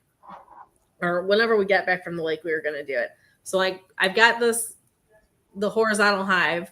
It's queenless. We'll just go bank them for the weekend until we can get back to them. They'll take their queenless. They'll take care of them. They'll feed them, whatever. Mm-hmm. So Tom went and put them in there. And then when we got back, I had to go help Jane with Isabee's work in her queen mating yard. And Tom's like, well, I'm going to go home and make up the nukes for these queens so we can get these in hives. I'm like, all right, I'll, see you later, whatever. He calls me 45 minutes later. He's like, hey, guess what? I'm like, what? He's like, those queens, they're all dead except for 2 or 3 of them. I'm like, are you serious? No. So and we could never figure out like why they wouldn't have fed and taken care of these queens. And so Marlon, oh my gosh, Myron was asking Tom all these questions about, well, where did you put them in the hive? Da da da. And I guess you said you just kind of laid them on the bottom. And he's like, that's why they didn't feed them. You have to put them in between the brood nest Where the nurse bees are. They're not going to go down. He's like, don't even lay them on top of the top bars because they're not going to go up there to feed them. Put them in the middle of the brood nest. So anybody who is trying to bank queens, don't do like we did. Bank them, but put them on a bar or on a frame somehow and put them right in the middle of the brood nest where the nurse bees are. So just a little information there. But Good information. did you see this message from Clay there? No. Says he's going to bring some nukes that day also. Okay, awesome. Excellent. Thank you, Clay. I appreciate that, brother. Thank you so much. So, Joey, what's up with you? Yeah, Joey, what's going on? Just got back from a beekeeper meeting. How'd it go? Sitting there listening to Mr. Ed talk. Oh boy. That's always a treat. Oh boy. Yeah. Just his voice is fun to listen to. He gets so excited about everything. He's a fun guy. So what was your topic what was your topic? Honey production. How to get the best honey production. Could you imagine Mr. Ed teaching that? No. No. He's the last guy. I know it's going to get back to him, but I already picked at him about it. He's going to say, I don't even manage my colonies. I just let them do what they're going to do. Yeah, Mike had asked him to come talk about cutouts. That's what he wanted him to talk about. And he said, I want to talk about honey production. Wow. How much honey does Jeff usually produce a year? Did he say? He did. I done forgot. Maybe 4,000. That's not bad. Yeah. I can't remember. All from cutouts? I mean, I'm just saying. No, he usually has anywhere from 150 to 200 hives. Oh, okay. Gosh, I didn't know he was running that many. Wow. Yeah. He'd got up to like 250, I think, one time. But it was too much. I think he likes to run around 100, but he'll go up to about 150. Probably depends on how many cutouts he does and swarm catches he gets. Yeah. Brian, the Abbey is pretty amazing. Yeah, it's fun. Yeah, he's got to come see it one day. So DC you say cutout honey stays with the person or feeds the bees. So the last couple cutouts that we did, when Tom hands it down to me, we haven't been framing up any brood comb this year. We're kind of experimenting because it seemed like all of our cutouts that we did, when we framed up brood comb, they got really heavy hive beetle pressure. So because we think it's like the stress pheromone from being cut out and then all the larvae dying off and stuff like that, attracting too many hive beetles. So we're going to try not framing up any brood comb this year with them. So I've been just cutting out all the honey and putting it in Ziploc bags, and then we give that to the customer. But when school gets out here next week, my parents are both home and retired, and my two little nephews stay with them for the summer, who are in elementary and middle school now. And so I'll put all the honey in a 5-gallon bucket, and we'll take it over to Grandma and Poppy's house, and my nephews will crush and strain all of it for us. And then we pay them like $20 a bucket to do all the work for us. And then we take it back home. See, Steve's asking when the Louisiana State Convention is. I think it was in August last year. Yeah. Paul's lived here. He'll know when it is. It was either August or September because that's why the one, the Be Alive one got canceled. Yeah. Yeah, Paul said August. That's a good time to do it because it's too hot to do anything else. Mm-hmm.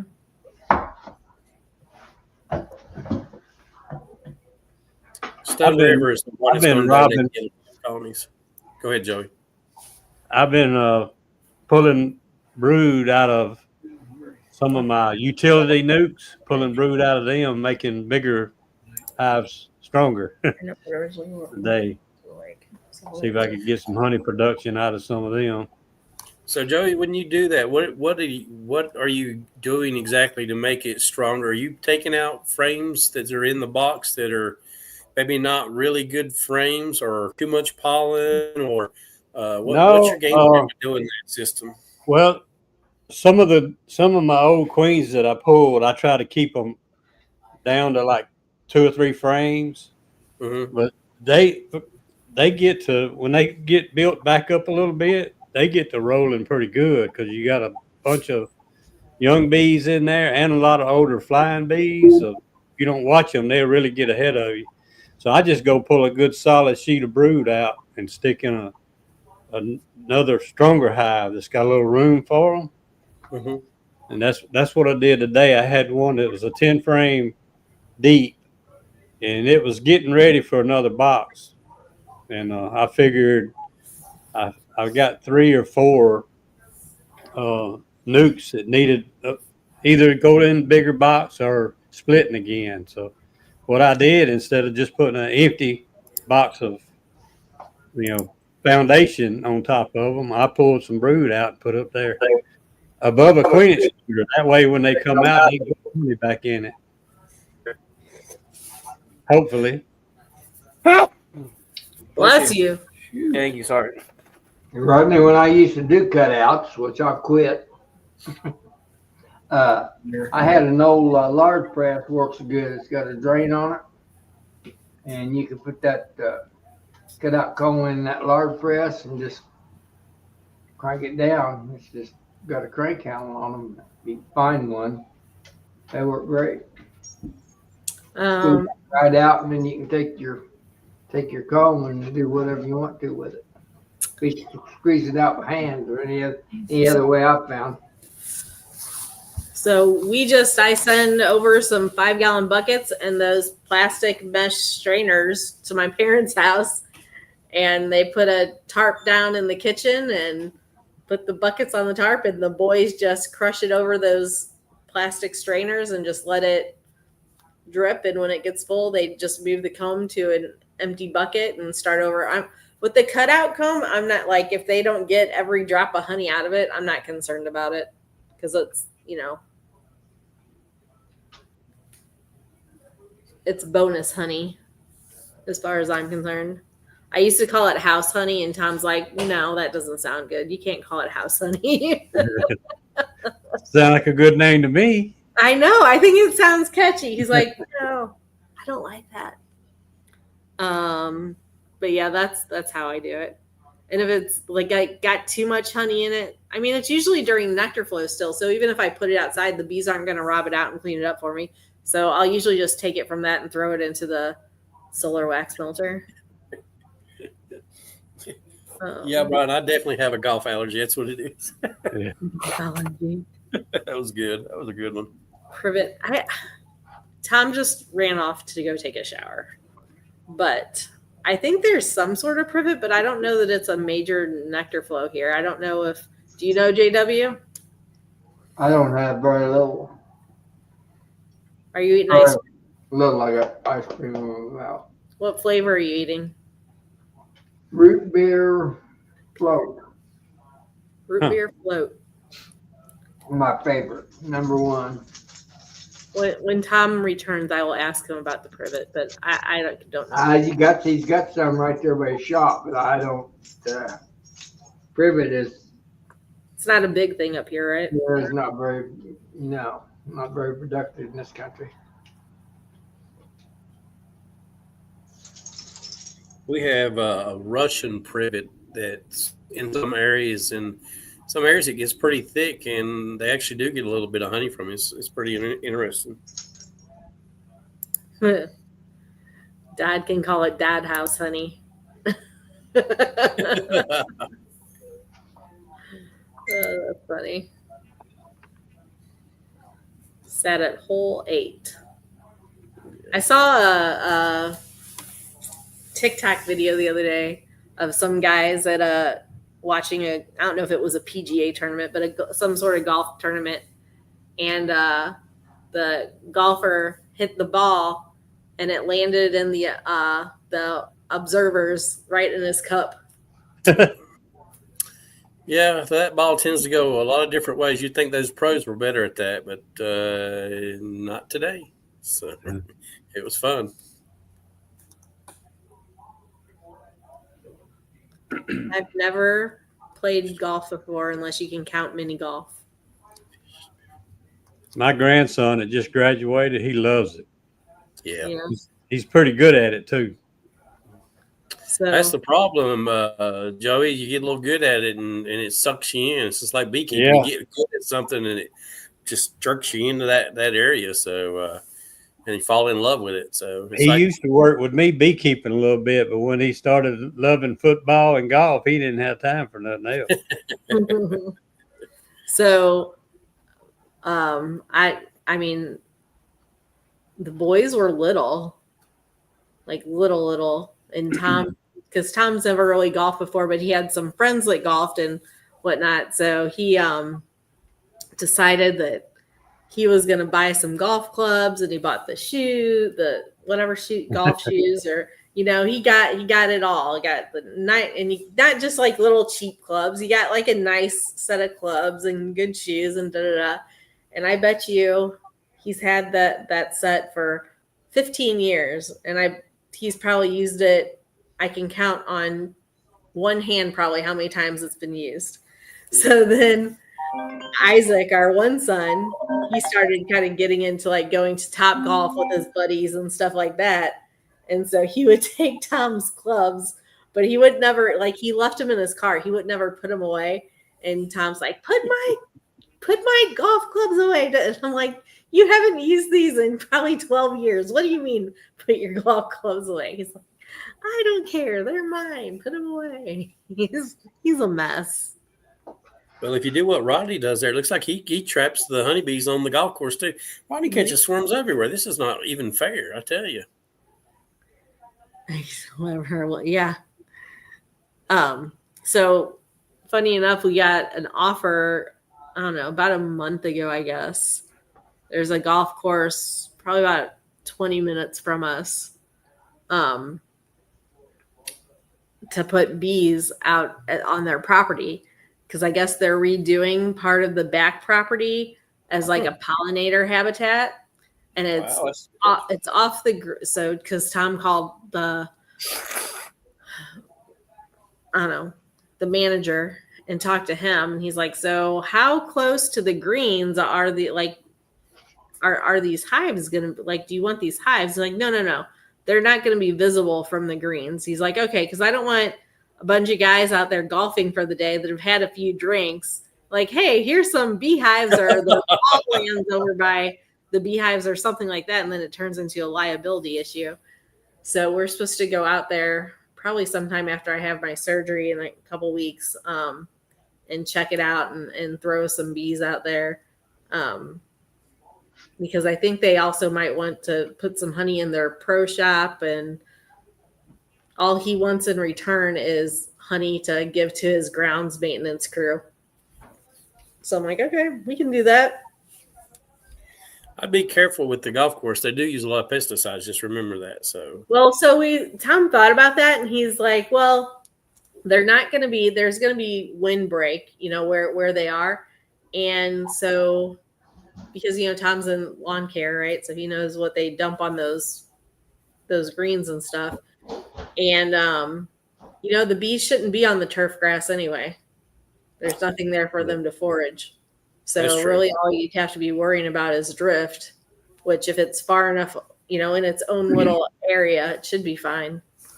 So we're gonna try it out.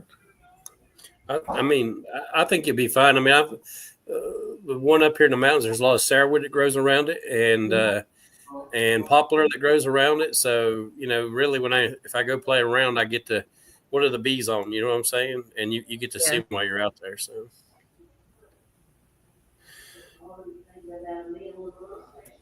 But the only thing about this particular golf course is with all the rain that we've had this spring, the road that we would normally take to get to this golf course has actually been washed out. So we would have to go like the long way around to get to this golf course.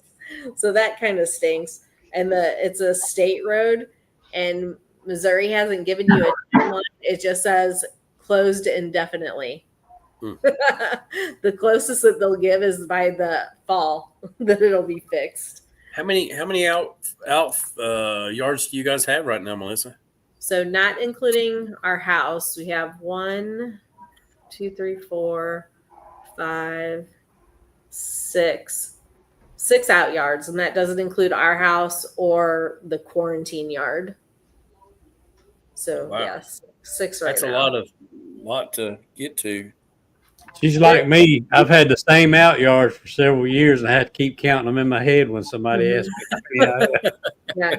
Well, so 3 of them are within like 2 miles of each other. So those 3 are really good. And then so like 3 of them are right here. Our house is right here, and then 1 yard's right here.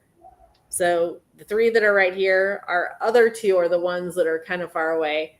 Our other one from the 3 that are kind of clustered together, the next yard is probably 15, 20 minutes from it. And it's about the same distance to the other yard. So those are our furthest out yards. We usually do like a rotation, we go to these certain yards on this day, try to catch at least 2 of those clustered yards on the next day, and then the other one and that one past our house on the other day. And then the poor bees in our own yard get neglected. Those are the last ones we usually go through. Did you see what Rodney says? You can sell at $50 a pint on the golf course. Yeah, it doesn't surprise me. Start selling my honey there too. Especially if they've had a few drinks, they like honey, yeah, let's get honey. We'll make some meat or something out of it. Yeah. Well, I don't want to bust your bubble, but I get calls from local golf course all the time. And there's a guy taking it out there for $10 or $8 a pound. Well, you're not charging enough. I don't take any out there. But Oh, yeah, I see. He does it right there at his house. How have your sales been this week? I've averaged for the month of May. As of this morning, I'm averaging 14 pounds a day. That's insane. For the month of May. Like if you guys went to JW's house and saw kind of like how far off the like main road he is, it's insane that he's selling that much honey. It's exactly 1.5 mile off the highway, and I've got a feather flag. And it's a gravel road off the highway. It's not like it's half of it, a mile of it's blacktop. Crazy. Well, yeah, that's true, but still, it's not like he has any signage, big signage anyway. Until you get signs, I make them out of cardboard. I write out a pen. I mean, that catches people attention quicker than a $500 sign. That's exactly right, Joey. That feather flag is my draw down at the highway. Yeah. I've got a sign there that says local honey, 1.5 miles on that. I think it was in Tennessee or North Carolina. I saw they had little signs like that out, and the first one said vegetables. Next sign said for sale. On down the road a little bit farther, it said how many miles. Mm-hmm. Then it go about another 1/4 mile, and it said oranges. Just naming all kind of stuff. Cardboard signs. Yep. I'll be right back. There's somebody at our door. Well, they're road dogs.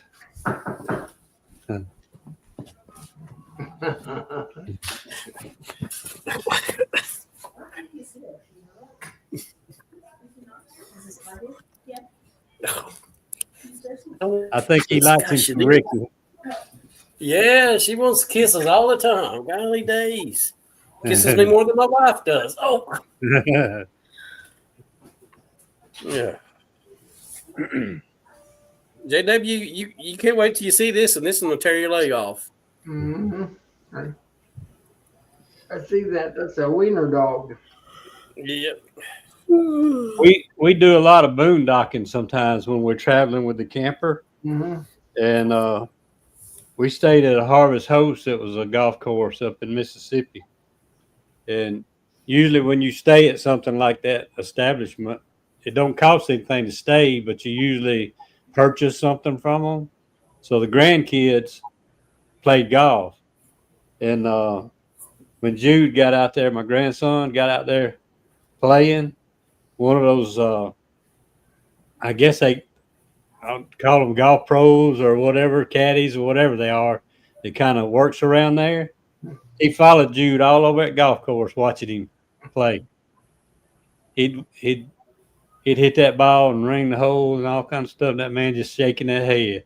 He couldn't believe somebody that young was that good. But he's pretty good at it. There's a lot of the young kids really, really good at it. Him, actually, how they got started, real good friend of his that he goes to school with, and his dad, which is my son, and that friend of his dad, they're real good friends, and they actually the two that started golfing just to have something to do together, Mm-hmm. and they was getting fairly good at it. And when the kids got to wanting to go with them, the two boys, they took them and they just surpassed them. They caught on to it and figured that stuff out, man. It was almost like magic. And It's about too hot to play golf down there where you're at, Joey. I think the beekeeping would be a whole lot easier. yeah, it's hot now. I got in the truck to lead the meeting. When I got home and stepped out in my yard, it was like a steamer. Humidity was already high and hot here. I had 89 today, but it was Lord, a very stout breeze. It's blowing quite profusely. But it was 89 here today, Joey. Hot. And in my greenhouse, where I do some I was waxing some frames. When I went in there this morning, I had it shut up, and it was 120 inside the greenhouse.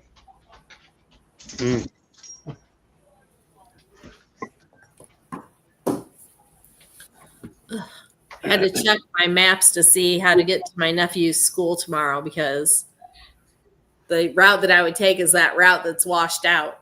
So I'm like, I wonder what the alternate route is to get to his school.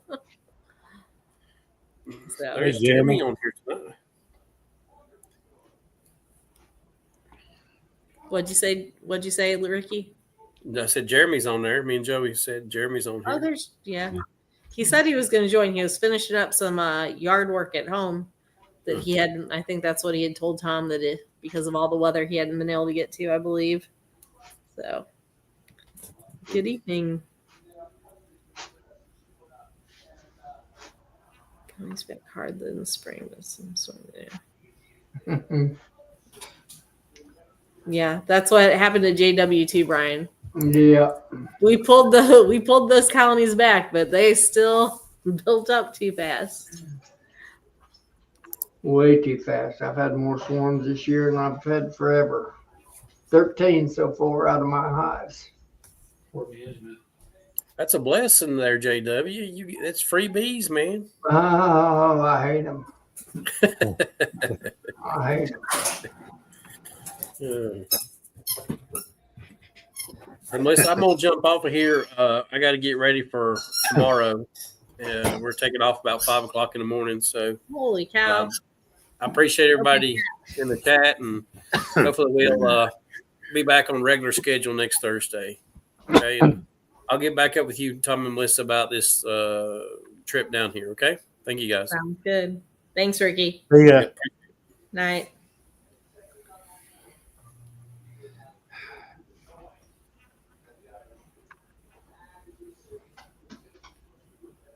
Oh man. Oh man, Oh man. man alive.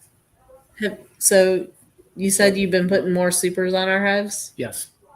How many supers do most of them just have 2 supers still, or do you have any with 3? Most 2. There might be a handful of them with 3. We missed out on probably a full week and a half's worth of. If we would have had that second week when the black locust was flowing, I could have pulled conservatively in that time period 3, maybe even 4 supers on some of those colonies. But all that rain kept washing things out. It was just constant. We had rain every day 1 week. Had some sun, a lot of rain, So, and then the black locust are done. My tulips, poplar tulip is, I don't know if it's producing nectar anymore out there or not. Clover's hitting though. Over. Clover. Rose. Yep. Blackberries. Catalpa. Oh, somebody asked about privet. Do we get privet up here? We do, and do it's the open. Bees work it? They do. We do have privet here, and it's open. It just opened, I think, earlier this week. Actually, I'm not sure how long that bloom cycle lasts. If it's less than 2 weeks or 10 days or what have you, but yes, it is open. So we have multiple different clovers. I know the red clover, Dutch clover is open. Multiflora rose, like JW said, is open. Privet is open. Catalpa is open. That's all I know of in our area. Is the wild cherry still going? No, wild cherry's done. Wild cherry was done probably about the time that the black locust was. It don't make any difference anyway. You don't want it. Yeah. Joey, do you see that question? Yeah, most of the time I got a veil or a jacket. I'm working a small colony. I may work just a veil. Most of the time when I'm veilless or jacketless, it's usually a swarm that's not but a week or 2 old. They're still pretty mild-mannered. And then Hale has a question for you too. Right by me, it hasn't started yet, but you can go almost in any direction a few miles away, and some of them are getting it. Mine's still standing almost straight up. Rodney, I'm not sure what cat head biscuits are, but hopefully they weren't made with the cats that JW has an overabundance of. Oh boy. Oh boy. Oh boy. Hey Dodd, we actually do have privet. So they kind of grow in areas, I think, much like what your bush honeysuckle would, edge of the wood lines and things of that nature. I don't know that we have an overabundance of it, much like what Joey will have down south. They're going to have a lot of privet down there. But yes, we do have it here, and it blooms and it produces nectar. I see the bees working it. We have a lot of privet bushes, but we don't always have a lot of privet bloom. This has been another off year. I talked to a guy in West Virginia, said that he's got privet right by his house now in West Virginia. He found it 2 or 3 weeks ago.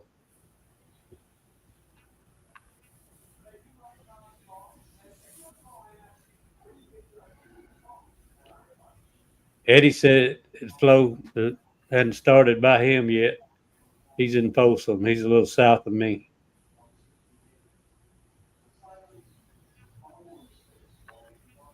Now, see, we went to a meeting last Monday up in Columbia, Mississippi, which is kind of north of me a little bit.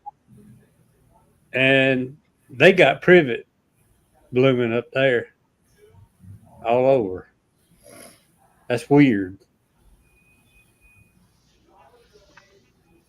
About 40 minutes from me. Yeah. Well, this spring, like Matt only lives. How far away does Matt live from us? 30 minutes? Oh no, it's 40 minutes south. Is it that far? Yeah. Oh, yeah. But like his black locust was blooming before us. He was seeing that almost a week before we were, I think. Just popped out over the weekend here. What did?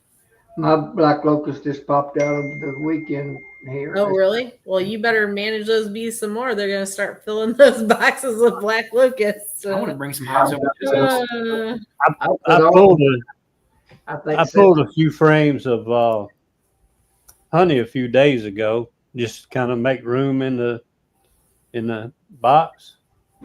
I pulled about 100 pounds, and I went to another yard, a little small yard, and every honey box was full of honey. And I said, "Look here, I'm fixing to get some more," but they wasn't capped. And when I shook it, it was just dribbling out of it, just as wet as it could be.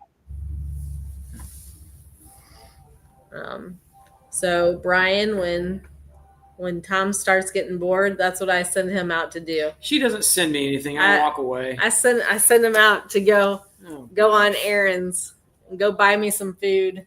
No, I usually go to the market. I usually do some shopping of my own. Sometimes they have some really good vendors that sell sweets, and I'm down there. Oh my gosh, spending all her money. Yep, I was our first market of the season that we had. He wasn't with me for the first part of it because that was the same day that the EMBA was doing their nuke distribution. So he was helping with that, and I was so glad because the cupcake lady was directly across from me. She also had sugar cookies that were amazing. Like he would have been there just spending all my money, all that I was selling honey making. Oh, I did all day long. After I got there at noon, I did. He did, but he would have been spending it all day long. And then let me ask you a question because I complimented her so much and she remembered me from the last markets. What did she do? When at the end of the market, she was packing up and she had 2 cookies left over and she brought them over for me to give to Tom.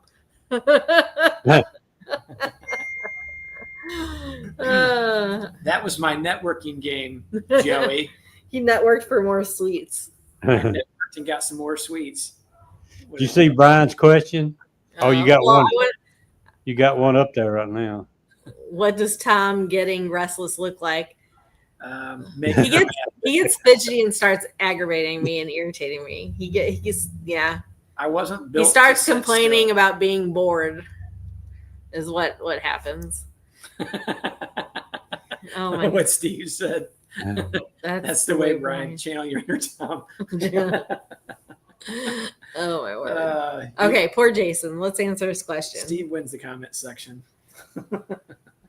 I just built a cell grafting frame. When I install the cups on the bar, how long do I have to put the frame into the hive to be polished?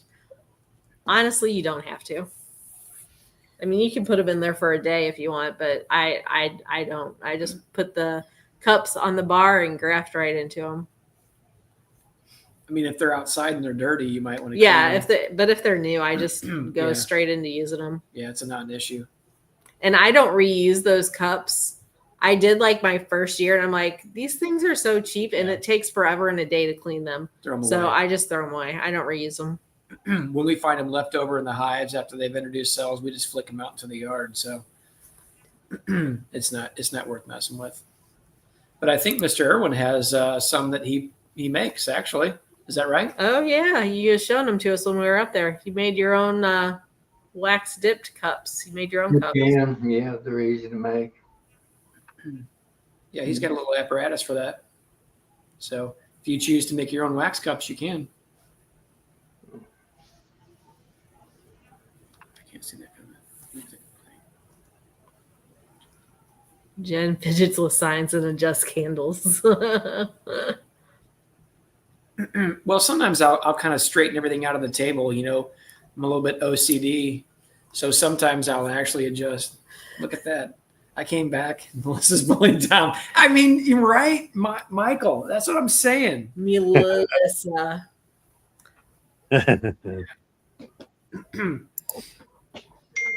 Oh, there you go. Swap honey for I've swapped honey for a plant before. You never swap. I swapped some honey for I haircut. did that plant in the windowsill. I swapped honey for it. I'm sorry, sir. Lady Barbara, I trade her honey for haircuts.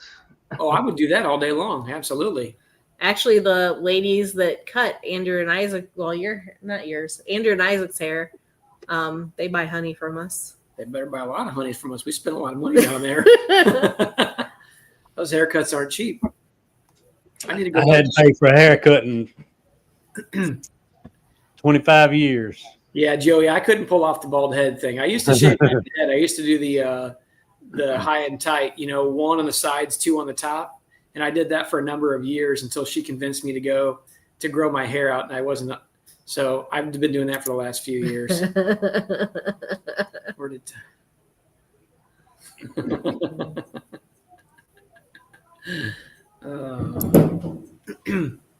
sometimes you can make a competition out of being there to market, just anything. You know what, Brian? If I knew a knife sharpener guy was going to be at the market, I would bring my knives to the market. That's right. I hate having dull knives. It drives me nuts in the kitchen. We have some of those Wusthof knives that are pretty nice, and they all need to have a professional sharpening on them.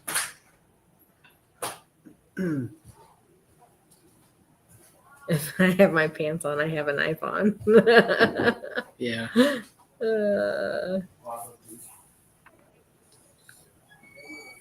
I am like way behind on the comments here. Brian, Tom never had a mullet. Well, I don't know. When I was a kid, He had a side spike. He had the side spike in high school. Yeah, that's only going to be someone that from the 80s or the 90s that would remember that. From the 90s, yeah. Clay and I are about the same age. He might remember that. Brian and I are close. I don't know. He might remember that. He had a side spike and an earring in that ear right there. I was quite the cool fella, JW. I'm sure of that. You wouldn't have lasted long at my house. I can tell you stories about that. I'd love to hear him, honestly. I had my oldest son, when he come home with a diamond zircon in his ear. From Yeah. Florida. Which I made one, Blake? a station, and I said, you can come and the zircon stays here, or I'll leave you here. Yeah. So, Brian, we had a lady buy honey from us, but she wanted it in those little skep jars because she sold elderberry infused honey, but she was for Christmas, she was making like little make it yourself kits to sell. And so she was buying a bunch of our little 3-ounce skep jars and would put it in with her elderberry syrup or whatever and sell that. Is that a side spike? No earring. Side spike. So that was kind of cool. She asked, she's like, because our honey was labeled, obviously. She's like, do you mind that I'm doing this? I'm like, no, go right ahead. So. Hey, Joey, have you been able to control some of the swarming in the area? Or yours? I hadn't had too many swarm that I know of. Oh, okay. Did you see DC's comment? Hey, DC, can you elaborate on that? I'm curious to know what your thoughts are. Don't hold back. I don't offend easy. I've had that one big swarm. I know where it came from. And I caught a little swarm in my yard. I'm talking about little. I could hide it from the camera like this. Just holding my hand up there. I don't know where it came from. I have no idea. But I hadn't had too much swarming so far. That's good. Yeah, I seen that video you had done with the one that was on the trellis there with the yeah. What was that? Trying to think. What did you have growing up? That wasn't clematis. What was that? Yep. Wisteria. Wisteria. I hate that stuff. Mm-hmm. Wisteria is really beautiful flower and kind of nice if you can keep it trained and maintain it. But it is a bit of a maintenance issue there. It actually get under the grass and run under the grass and come up somewhere else. No kidding. Yeah. We don't have too much of it around here, and it's definitely not really wild, I would say. We drove by and we see a handful of areas. It's kind of isolated. I would imagine that's probably more of a southern plant. You all would probably That would probably run a little more rampant down there in you all's area. Joey, would you like to address that comment there? Oh, From Paul. mine was kind of cowlicked, and it was long too. I used to have a big long head of hair. I'd love to see a picture of that, Joey. We're going to have to pull that out in one of the Saturday night chats. Yeah, I had to find one. Definitely do that. Definitely. It wasn't ponytail long, but it was pretty long. Yeah. Yeah. 41. Go ahead. I don't know about you guys. I'm tired. I want to eat something and go to bed. I can't believe JW is still hanging in here. He hasn't started. Well, he's starting to turn a little bit orange. He looks tired too. He said he was tired when we started. I've had a heck of a day. I went to Sugar Shack, got me some of that fried fish tonight. Ooh, Joey, if I come back down there again, we're going to go to that. We're going to go back to that restaurant. That place was good. Not I too enjoyed bad. that. Have you been to that donut place? Where was that donut place? That was in Abita Springs. That was right where they're doing the bridge. They've been working on the bridge for the last 2 years because both times I was down there, they were working on that bridge. I still are. That's down at south, down there where Going out to Mr. Ed's place. Joey. Down there by the Oh, you talking about Covington? Yes. Yeah. That's in Covington where that bridge has been out for so long. They're still working on it. Yeah, it's on that lower road. You talking about the overpass, right? That's correct. Yeah, Yeah. just down on there's a little side road that cuts off there near that Mexican restaurant down there. Yeah. The little donut shop. Butter crisp. Yeah, that was a good place. Oh yeah, they got pretty good donuts. Yeah. See, Eddie knew what you was talking about. Hmm. Yeah. Melissa's a donut fiend. I love. That's it, Eddie. Oh, here. This is Dennis, Melanie, and us. sitting at the Yeah. counter at the butter crisp.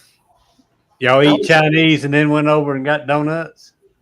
No, we ate donuts and then we met up with Mr. Ed to tour the Abbey. Yeah, that was early in the morning. We went over there and got donuts. And yeah, I'm not a breakfast person, but Melissa likes donuts. So I said, I'll go. It was Get good. some hot donuts. Ladies in there were super nice. Oh, they were great. So, all right, we're gonna call it a night, and we will see y'all tomorrow. Well, I don't know if we will because we'll be Don't say it. We'll be down at the L. I know. I've already seen these texts. You got in a group text comment. But if we're in, we'll join in on Joey's channel, and then we will see you again Thursday on hopefully on Ricky's channel, Horizontal Bees. So y'all have a good weekend and a fun work week, and have fun in your bees next week while we're dodging raindrops. I'm gonna have fun this week. Good night. See y'all later. See you guys. Night. Good night.